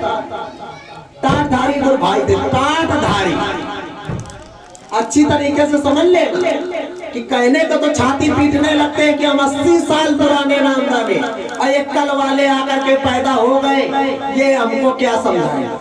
क्योंकि हमें आज भी वो सन 2015 का दादा गुरु महाराज का भंडारा याद है। जब हम यहाँ कानपुर से जा रहे थे तो 3-4 लोग कह रहे थे कि राजू का कहाँ गुरु बाबा जय गुरुदेव बना दिया।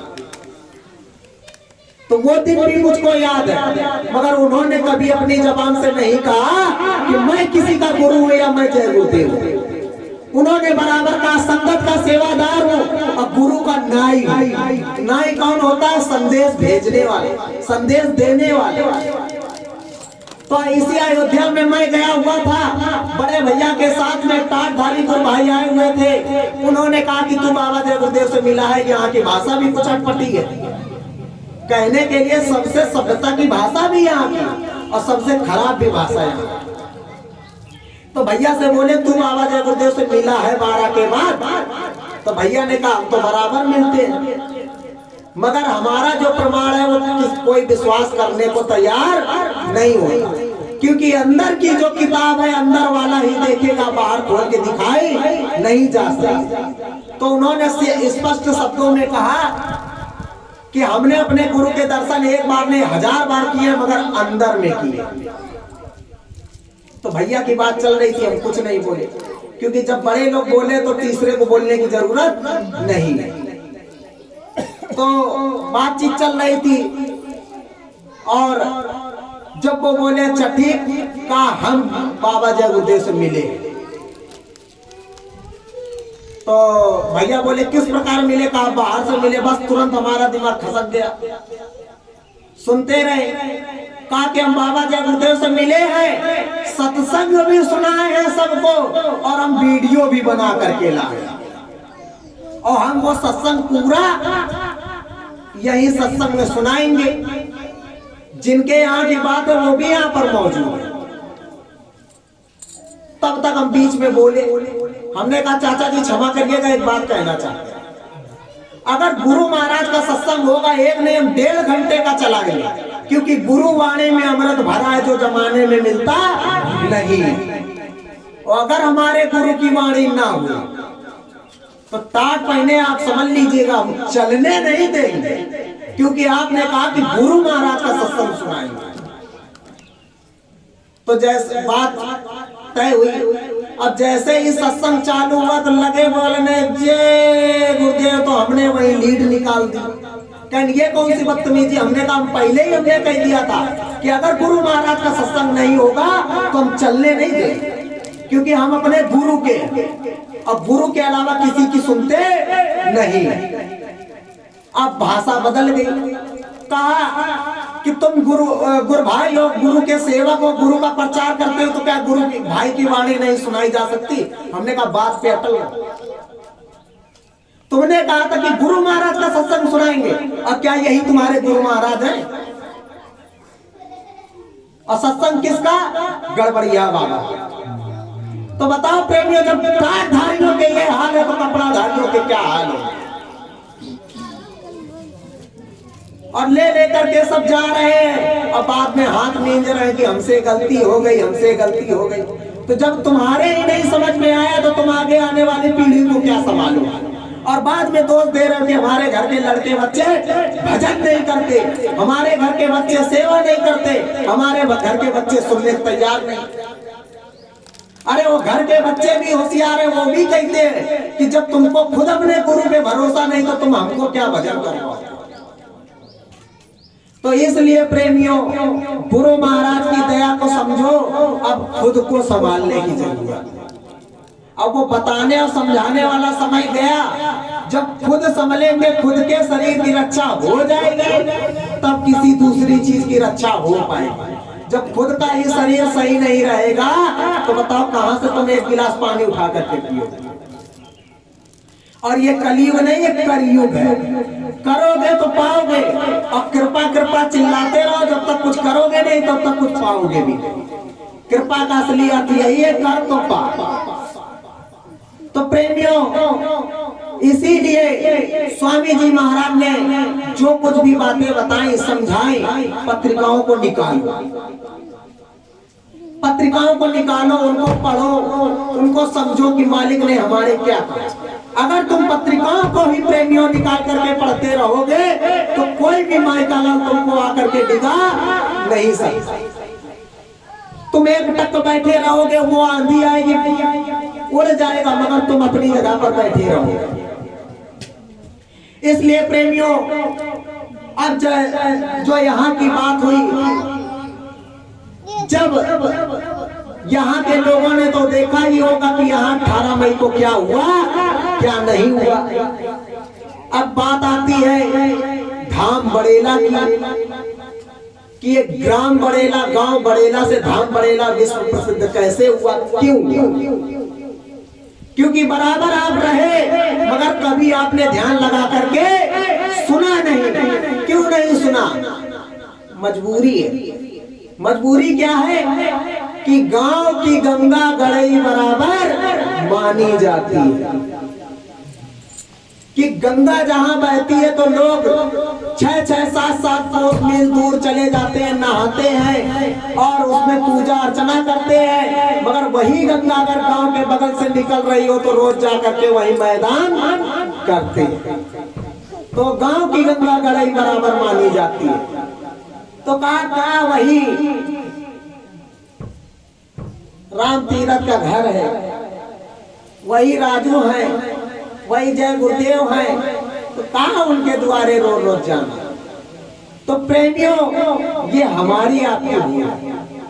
हमें आपको उनके दरवाजे नहीं जाना है। अगर उनके दरवाजे जाएंगे तो धोखा खाएंगे ही खाएंगे। हमें गुरु के दरवाजे जाना है, गुरु के स्थान पे जाना है, गुरु के दरबार में माथा टेकना है, वहां से दया दुआ लेकर के सीधे अपने घर को जाना है। क्योंकि अगर किसी के घर में झांकोगे तो बुराई दिखेगी ही दिखेगी, और मालिक के मंदिर में माथा टेकोगे तो दया दुआ के अलावा कोई दूसरी चीज नहीं दिखाई देगी।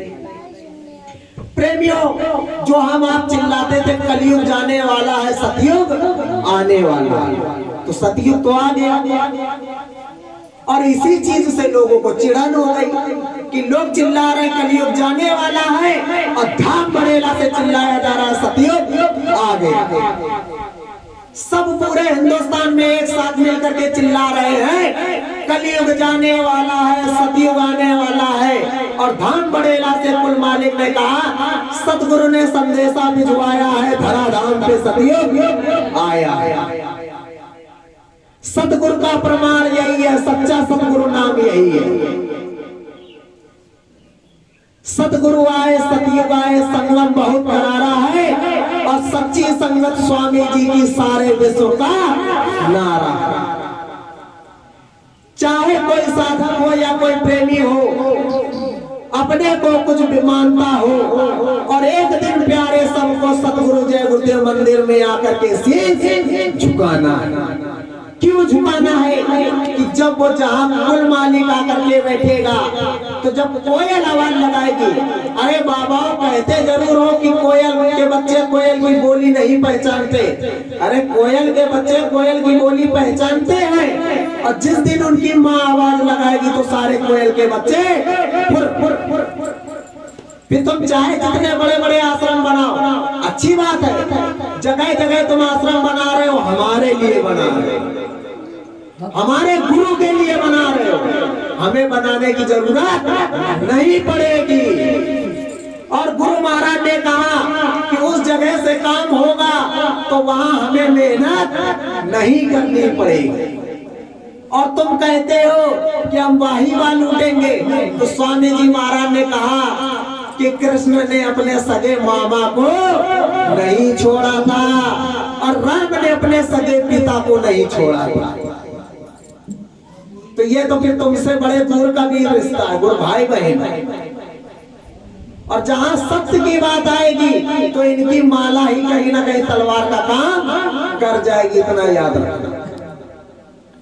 क्योंकि स्वामी जी महाराज ने जब सन 2014 के आसपास दिखाया था तो देखा प्रेमियों ने कि चले आ रहे हैं हरियाणा राजस्थान के प्रेमी लठ लिए, और दृश्य कौन सा? द्वापर के अंत का, कि जब दुर्वासा मुनि ने श्राप दिया, कहा कि शाम की कोख से जो कुछ भी पैदा होगा वो पूरे यदुवंश का कुल संहार कर दिया, यही श्राप दिया था। अब कृष्ण भगवान को भी चिंता हो गई, जबकि जानते सब कुछ है, मगर कहते हैं होगा तो वही जो लिख गया। तो जो वहां पर हुआ, अब उसके बाद में जो यहाँ की बात है वो भी होकर के रहेगा। खोल खोल करके कहा गया कि धाम बड़ेला में सर्वप्रथम गुरु पूर्णिमा का जो कार्यक्रम हुआ सतयुग जी महाराज के आगमन के आने की खुशी में हुआ। आप चिल्लाते थे कि कलयुग जाने वाला है, सतयुग आने वाला है, और आपके यहाँ अगर कोई मेहमान आता है तो पूरे घर की साफ सफाई हो जाती है। अब बताओ, इस धरती लोक पे आगे आने वाले राजा आ रहे हैं तो राजा को कहां बिठाओ? घर में तुम्हारे गिने चुने 4 कमरे, एक में तुम्हारा बड़ा लड़का, दूसरे में छोटा लड़का, तीसरे में सबसे छोटा वाला चौथा कमरा, उसमें आप लेटे हो। अब बताओ मेहमान आ रहा है, उसको कहां लिटाओगे, कहां बिठाओगे? कुछ व्यवस्था है? जब कल्याणी नदी के किनारे के तट पर गुरु महाराज ने कहा कि बच्चों घास फूस की कुटिया बना लो, यहीं पर मैं आ जाऊंगा, तो वहां अगर गुरु महाराज आते तो मंदिर वहीं बन करके खड़ा हो जाता। तब तो आपको लग गया कि यहाँ अगर आएंगे तो बड़ेला वाले जमा लेंगे, तो बताओ निरोधपुर वाले कहाँ जाएंगे? तो आपने कहा कि हमारे पास समय नहीं है, तो समय नहीं है तो कोई बात नहीं। कहते हैं गुरु के जैसा एक अकेला गुरु के जो शिष्य है हमारे जैसे बहुतेरे। ये सूरज जीवात्मा कह रही कि हे मालिक, हमारे गुनाहों को क्षमा करते रहना, हम पापों से भरी गठरी हमारे सर पर लदी हुई है कि आप जैसा हमारे लिए कोई नहीं, मगर हमारे जैसे आपके लिए हजारों। तो इसलिए हे मालिक हमारे गुनाहों को सदा माफ करते हैं। तो जब बड़े भैया को आदेश दिया तो जो कुछ उनके पास व्यवस्था थी उन्होंने बना दिया। आप लोगों ने जो सहयोग दिया वो बन करके खड़ा हो गया। तो गुरु महाराज का आप लोगों को मंदिर मालूम ही है कि दीनहीन गरीबी में जब से भी बना रहा हुआ गुरु महाराज का कार्यक्रम सन 2002 के पहले से बराबर बन रहा। बराबर आप लोग गुरु जन्माष्टमी का कार्यक्रम मना रहे हो, पूरे गांव में झांकी निकाल रहे हो, सब सजा रहे हो, लोगों को जागृत कर रहे हो। मगर गुरु महाराज के मंदिर के साथ साथ में आगे आने वाले राजा जो होंगे सतयुग जी महाराज, उनका भी मंदिर बन करके खड़ा हो गया। सतयुग की स्थापना हो गई। अखंडा नाम का मंदिर जो बना हुआ, सतयुग जी महाराज पूरी साजो सेना के सहित पूरी अपने ऊपर से नीचे की शक्तियां लेकर के उस मंदिर में विराजमान है। और वो यहाँ पर रुके, सारी उनकी सेना यहाँ पर बैठी हुई है, वो अपना कुछ काम करने के लिए बाहर निकले। जब जाने लगे तो उन्होंने कहा, बड़े भैया से सीधे खोल करके कहा था कि अब मैं नैमिषारण्य जा रहा हूं। खोल करके कहा कि मैं नैमिषारण्य जा रहा हूं। तो उन्होंने पूछा कि वहां पर क्या कैसे? तो उन्होंने ही खोल करके कहा कि सर्वप्रथम सफाई का अभियान वहीं से शुरू करूंगा। आप बताओ, कलयुग भगवान कह रहे हैं, कलयुग महाराज जो है कहा हम अपने देश की गंदगी छोड़ने वाले नहीं। सतयुग महाराज कह रहे हैं हम यहाँ गंदगी रहने नहीं देंगे। तो बताओ अब क्या? अब तो वही हाल हुआ कि चलती चक्की देख कर दिया कबीरा रोए, दो पाटन के बीच में साबुत बचा ना कोई। कलयुग महाराज उधर कह रहे हैं हम छोड़ेंगे नहीं, सतयुग महाराज कह रहे हैं हम रहने देंगे। और हमारे यदि देश में रहना है तो एकदम पाक पवित्र साफ हो जाओ निर्मल, तो हम अपने देश में रहने देंगे। और उसी के साथ में क्या कह रहे, हमारे देश में कौन रहेगा कि चक्की चक्की सब करे, किला करे ना कोई, और किल सहारे जो रहा शब्द सिरोही होए। तो जो शब्द सिरोही रहेगा वही सतयुग के राज्य में रहेगा। तो प्रेमियों सतयुग जी महाराज आ गए, अब काम होना बाकी।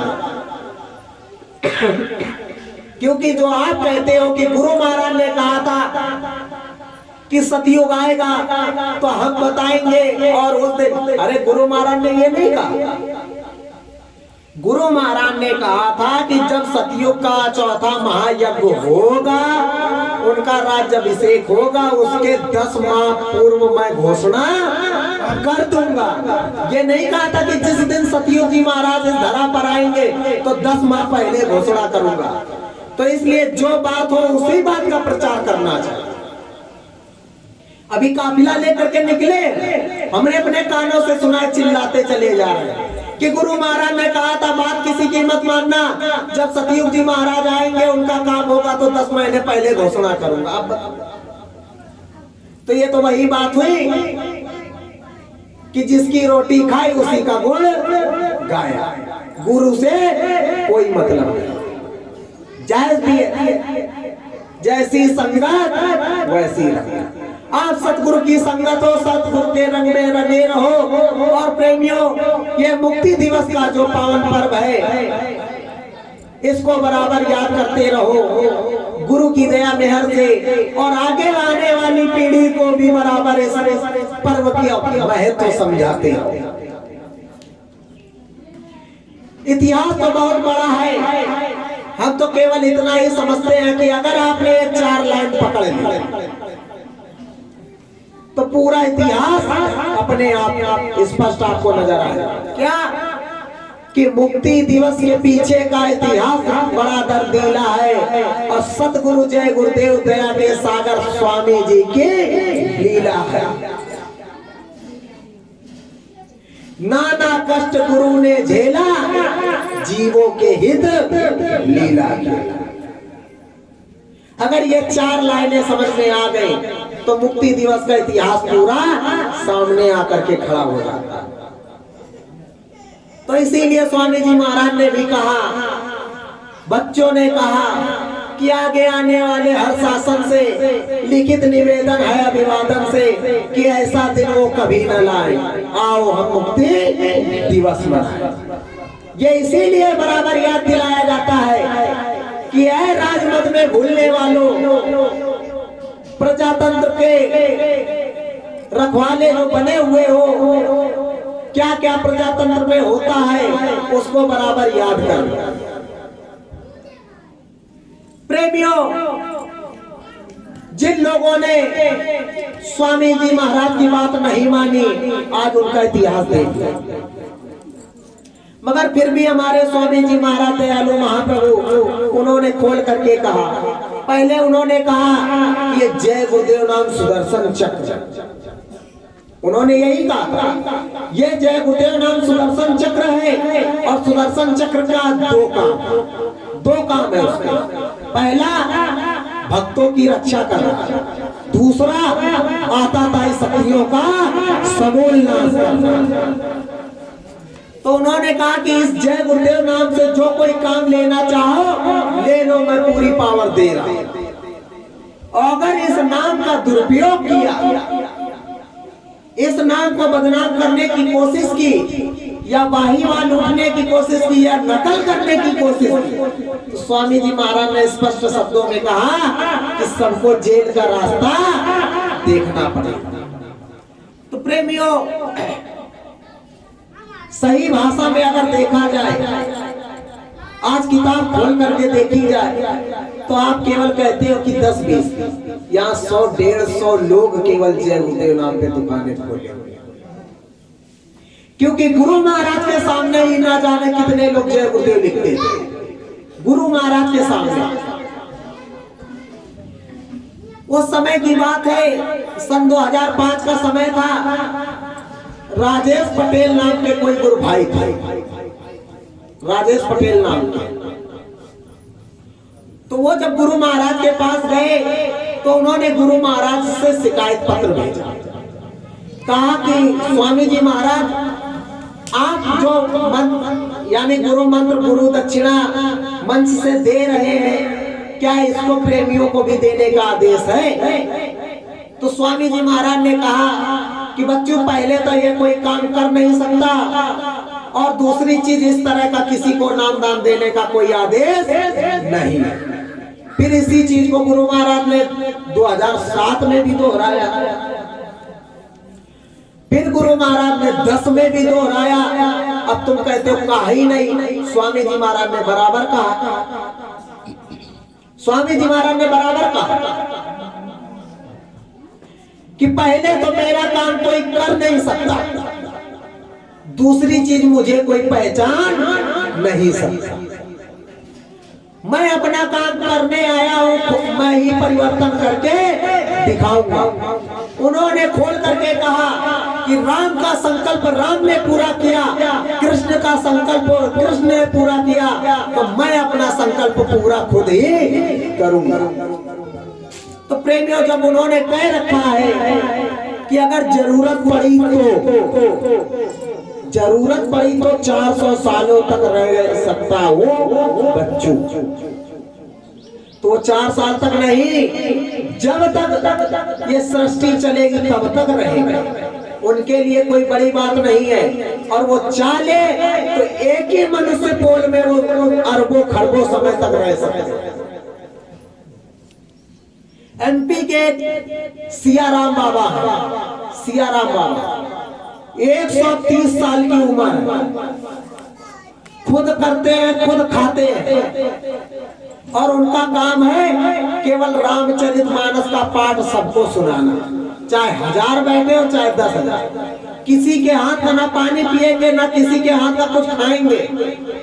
130 उम्र होने के बावजूद भी अपने हाथ से बना करके ही खाते।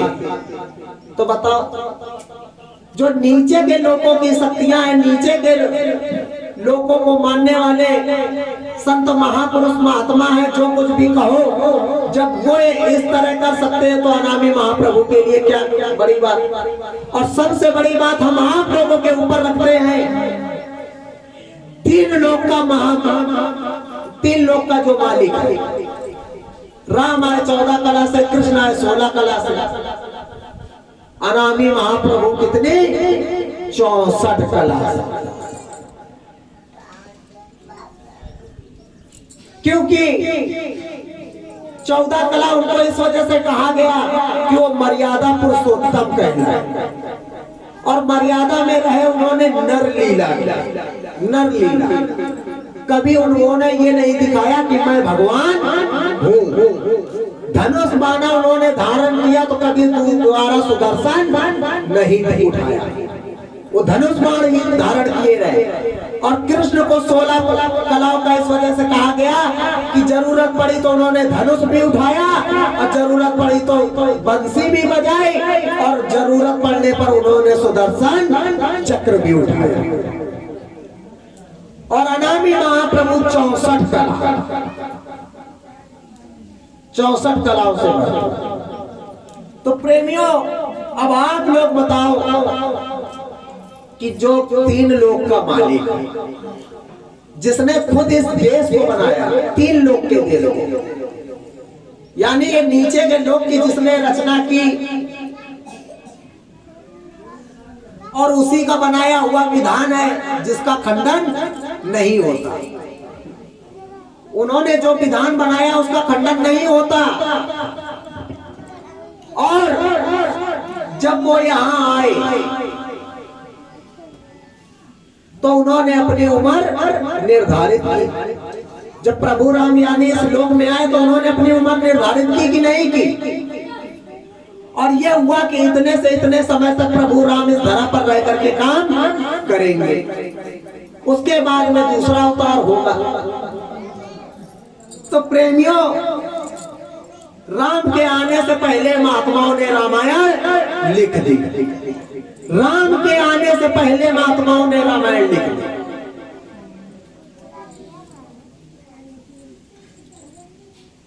और जब उनकी लीला समाप्त हो गई, जाने का समय आया, तो उन्होंने किसको?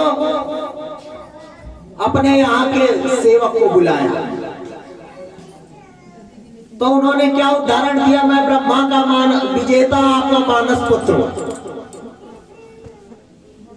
और प्रभु उन्होंने आदेश दे करके भेजा है।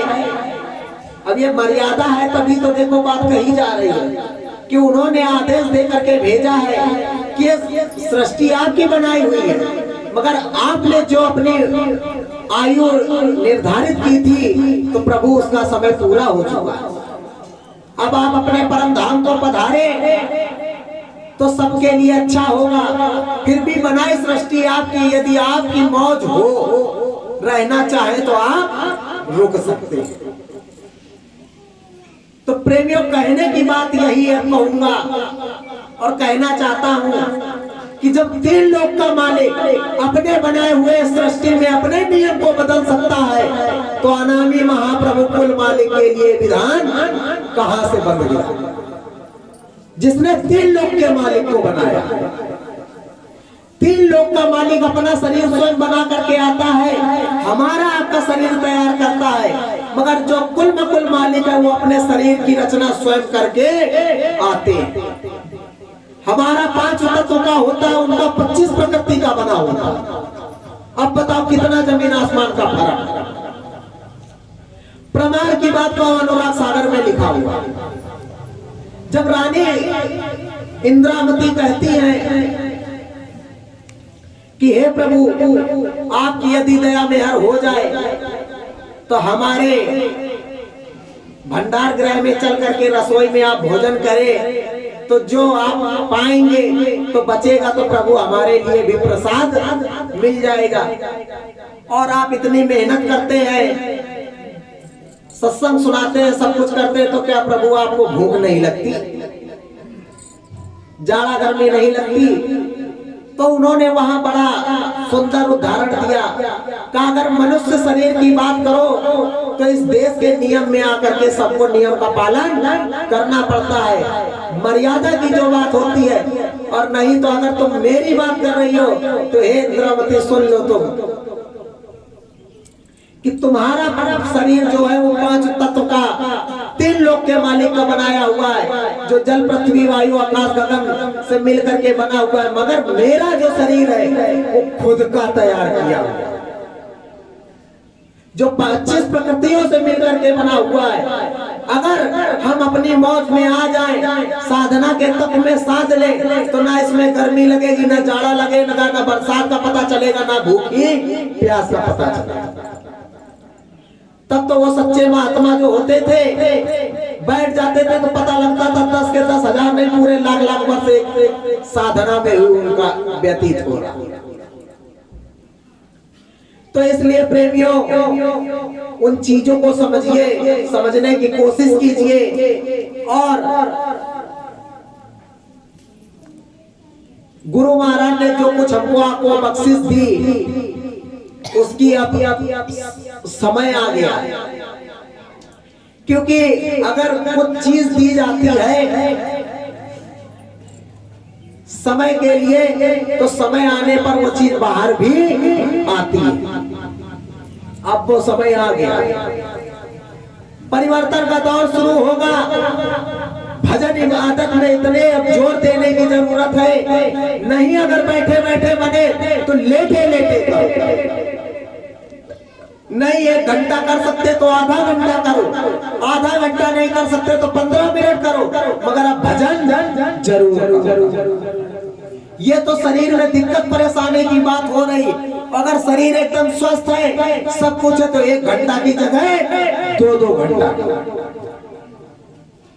1 घंटा करोगे, अपनी हाजिरी पूरी करोगे, और 1 घंटा जो एक्स्ट्रा निकालोगे प्रेमियों, तो वही जाकर के आगे स्वास्थ्य सेवा में काम आएगा। क्योंकि बाहर की जो पूंजी है वो खर्चा हो जाएगी, परमार्थ के काम में लग जाएगी, मगर ये जो असली आध्यात्मिक पूंजी है ये खर्चा होने वाली नहीं है। और जहां बात आई अनुभव बताने की, तो अनुभव बताने के लिए क्यों मना किया गया? इसलिए मना किया गया था कि तुम उसको लुटाना, लुटाओगे किस प्रकार? सनातन धर्म में जन्म लिया, सबसे बड़ी बात है सौभाग्य की। प्रभु राम के देश में जन्म मिला, ये इससे बड़ा सौभाग्य। अब प्रभु राम के अयोध्या में अगर जन्म मिला तो सबसे बड़ा सौभाग्य। तो हमारा सनातन धर्म यही है कि सबका सम्मान करना सिखाता है। तो हमारे सनातन धर्म के अनुसार अगर हम किसी के पैर स्पर्श करेंगे तो सनातन धर्म का स्वभाव ही यही है कि वो आशीर्वाद जरूर दे। सच्चे संत के बच्चों की ये पहचान है कि अगर तुम्हारे किसी ने चरण स्पर्श किए तो तुम्हारे मुंह से आशीर्वाद जरूर निकल जाएगा। और आशीर्वाद अगर तुमने कह दिया कि जाओ ये तुम्हारा काम हो जाएगा, तो आशीर्वाद तो तुमने दे दिया, पूरा किसको करना है? गुरु को। अगर गुरु पूरा करेंगे तो कटेगा किसके? तुम्हारे भजन से। इसलिए गुरु महाराज ने भजन में ताले, अनुभव के उसमें ताला लगा दिया कि जिससे ये इकट्ठा रहेगा, और एक मर्यादा बना दी कि गुरु भाई मिलेंगे गले तो गुरु भाई मिले, और गुरु बहन गले मिले तो गुरु बहन मिले। आपस में आदर सत्कार करो, प्रणाम करो, सब कुछ करो, और नात रिश्तेदारी में आपको जो कुछ करना हो तो अपने धर्म का पालन करो।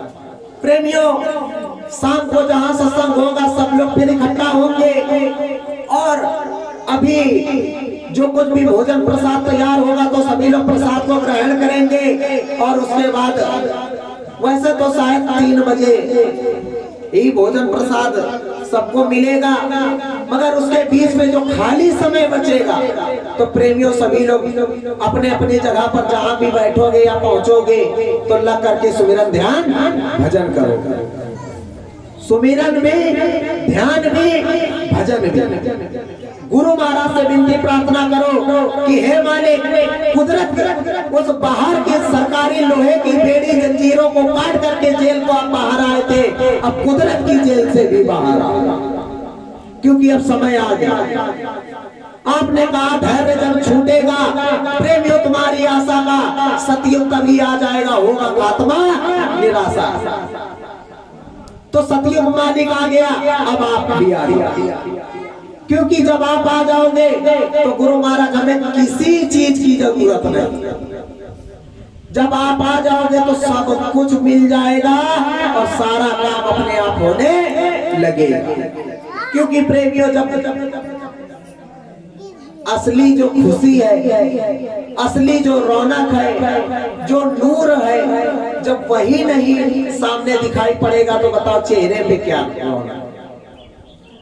इसलिए जिस भी प्रकार हो सके मालिक को मनाओ और मालिक को रिझाने की कोशिश करो, विनती प्रार्थना करो कि हे मालिक, हमसे जाने अनजाने जो कुछ भी गलतियां हुई हो आपके दरबार में आए हैं, हे सतगुरु दयाल हमें क्षमा कर दीजिए, क्योंकि आप बख्शनहार हैं, वो हम गुनाहगार हैं। गुनाह हमसे होते रहे, गुनाहों की बख्शिश देना आपका काम है। और उनसे विनती प्रार्थना करके सभी लोग ध्यान भजन पर अभी बैठेंगे। चलिए सात गुरु जय गुरुदेव, सात गुरु जय गुरुदेव,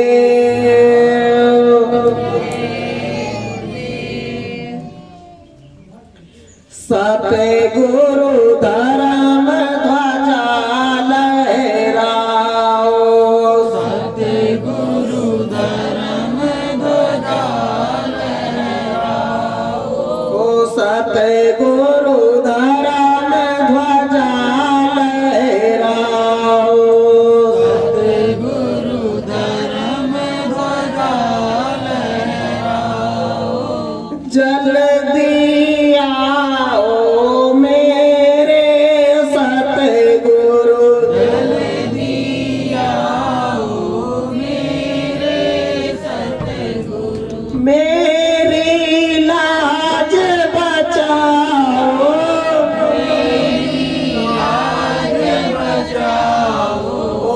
सतगुरु धर्म ध्वजा लहराओ, सतगुरु धर्म ध्वजा लहराओ।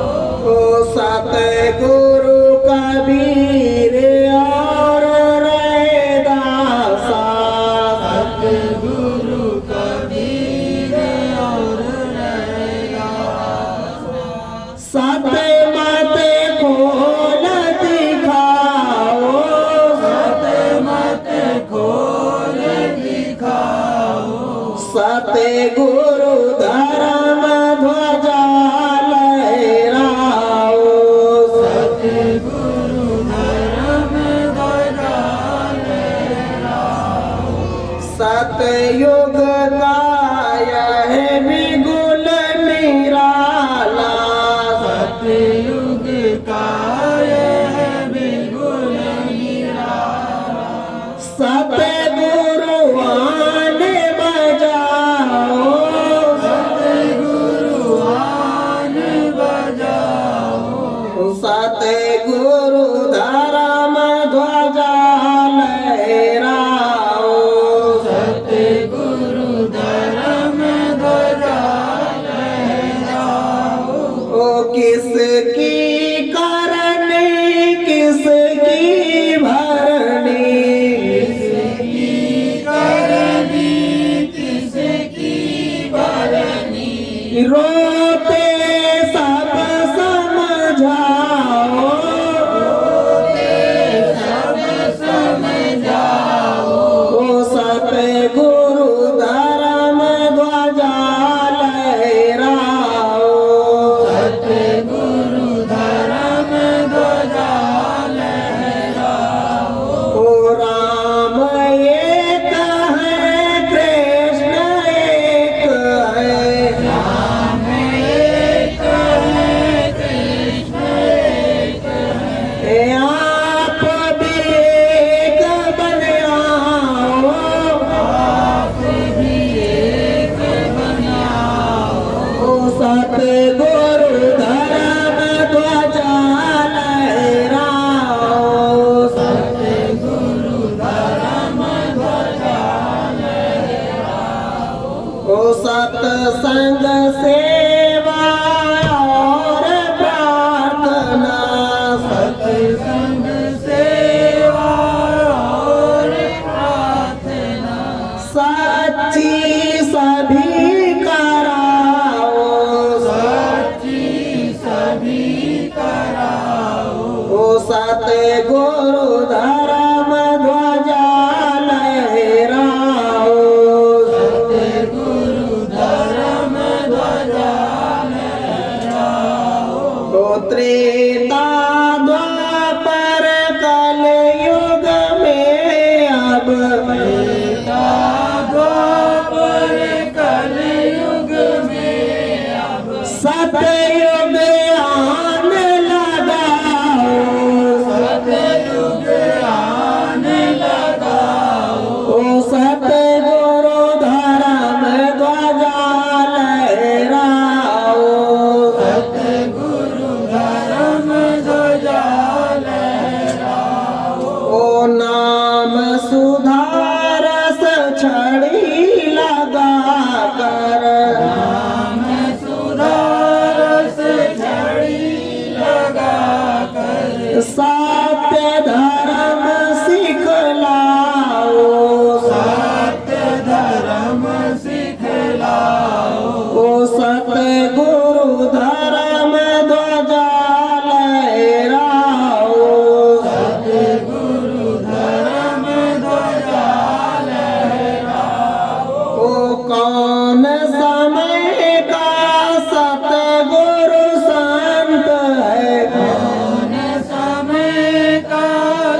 सतगुरु धर्म ध्वजा लहराओ, सतगुरु धर्म ध्वजा लहराओ।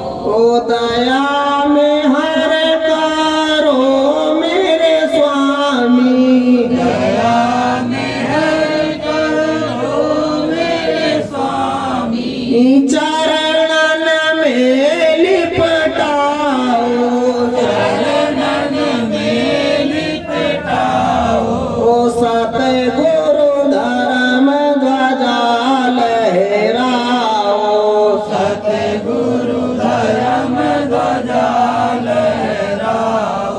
ओ जल्दी आओ मेरे सतगुरु, जल्दी आओ मेरे सतगुरु। सतगुरु लाज बचाओ, सतगुरु लाज बचाओ। ओ सतगुरु धर्म ध्वजा लहराओ, सतगुरु धर्म ध्वजा लहराओ।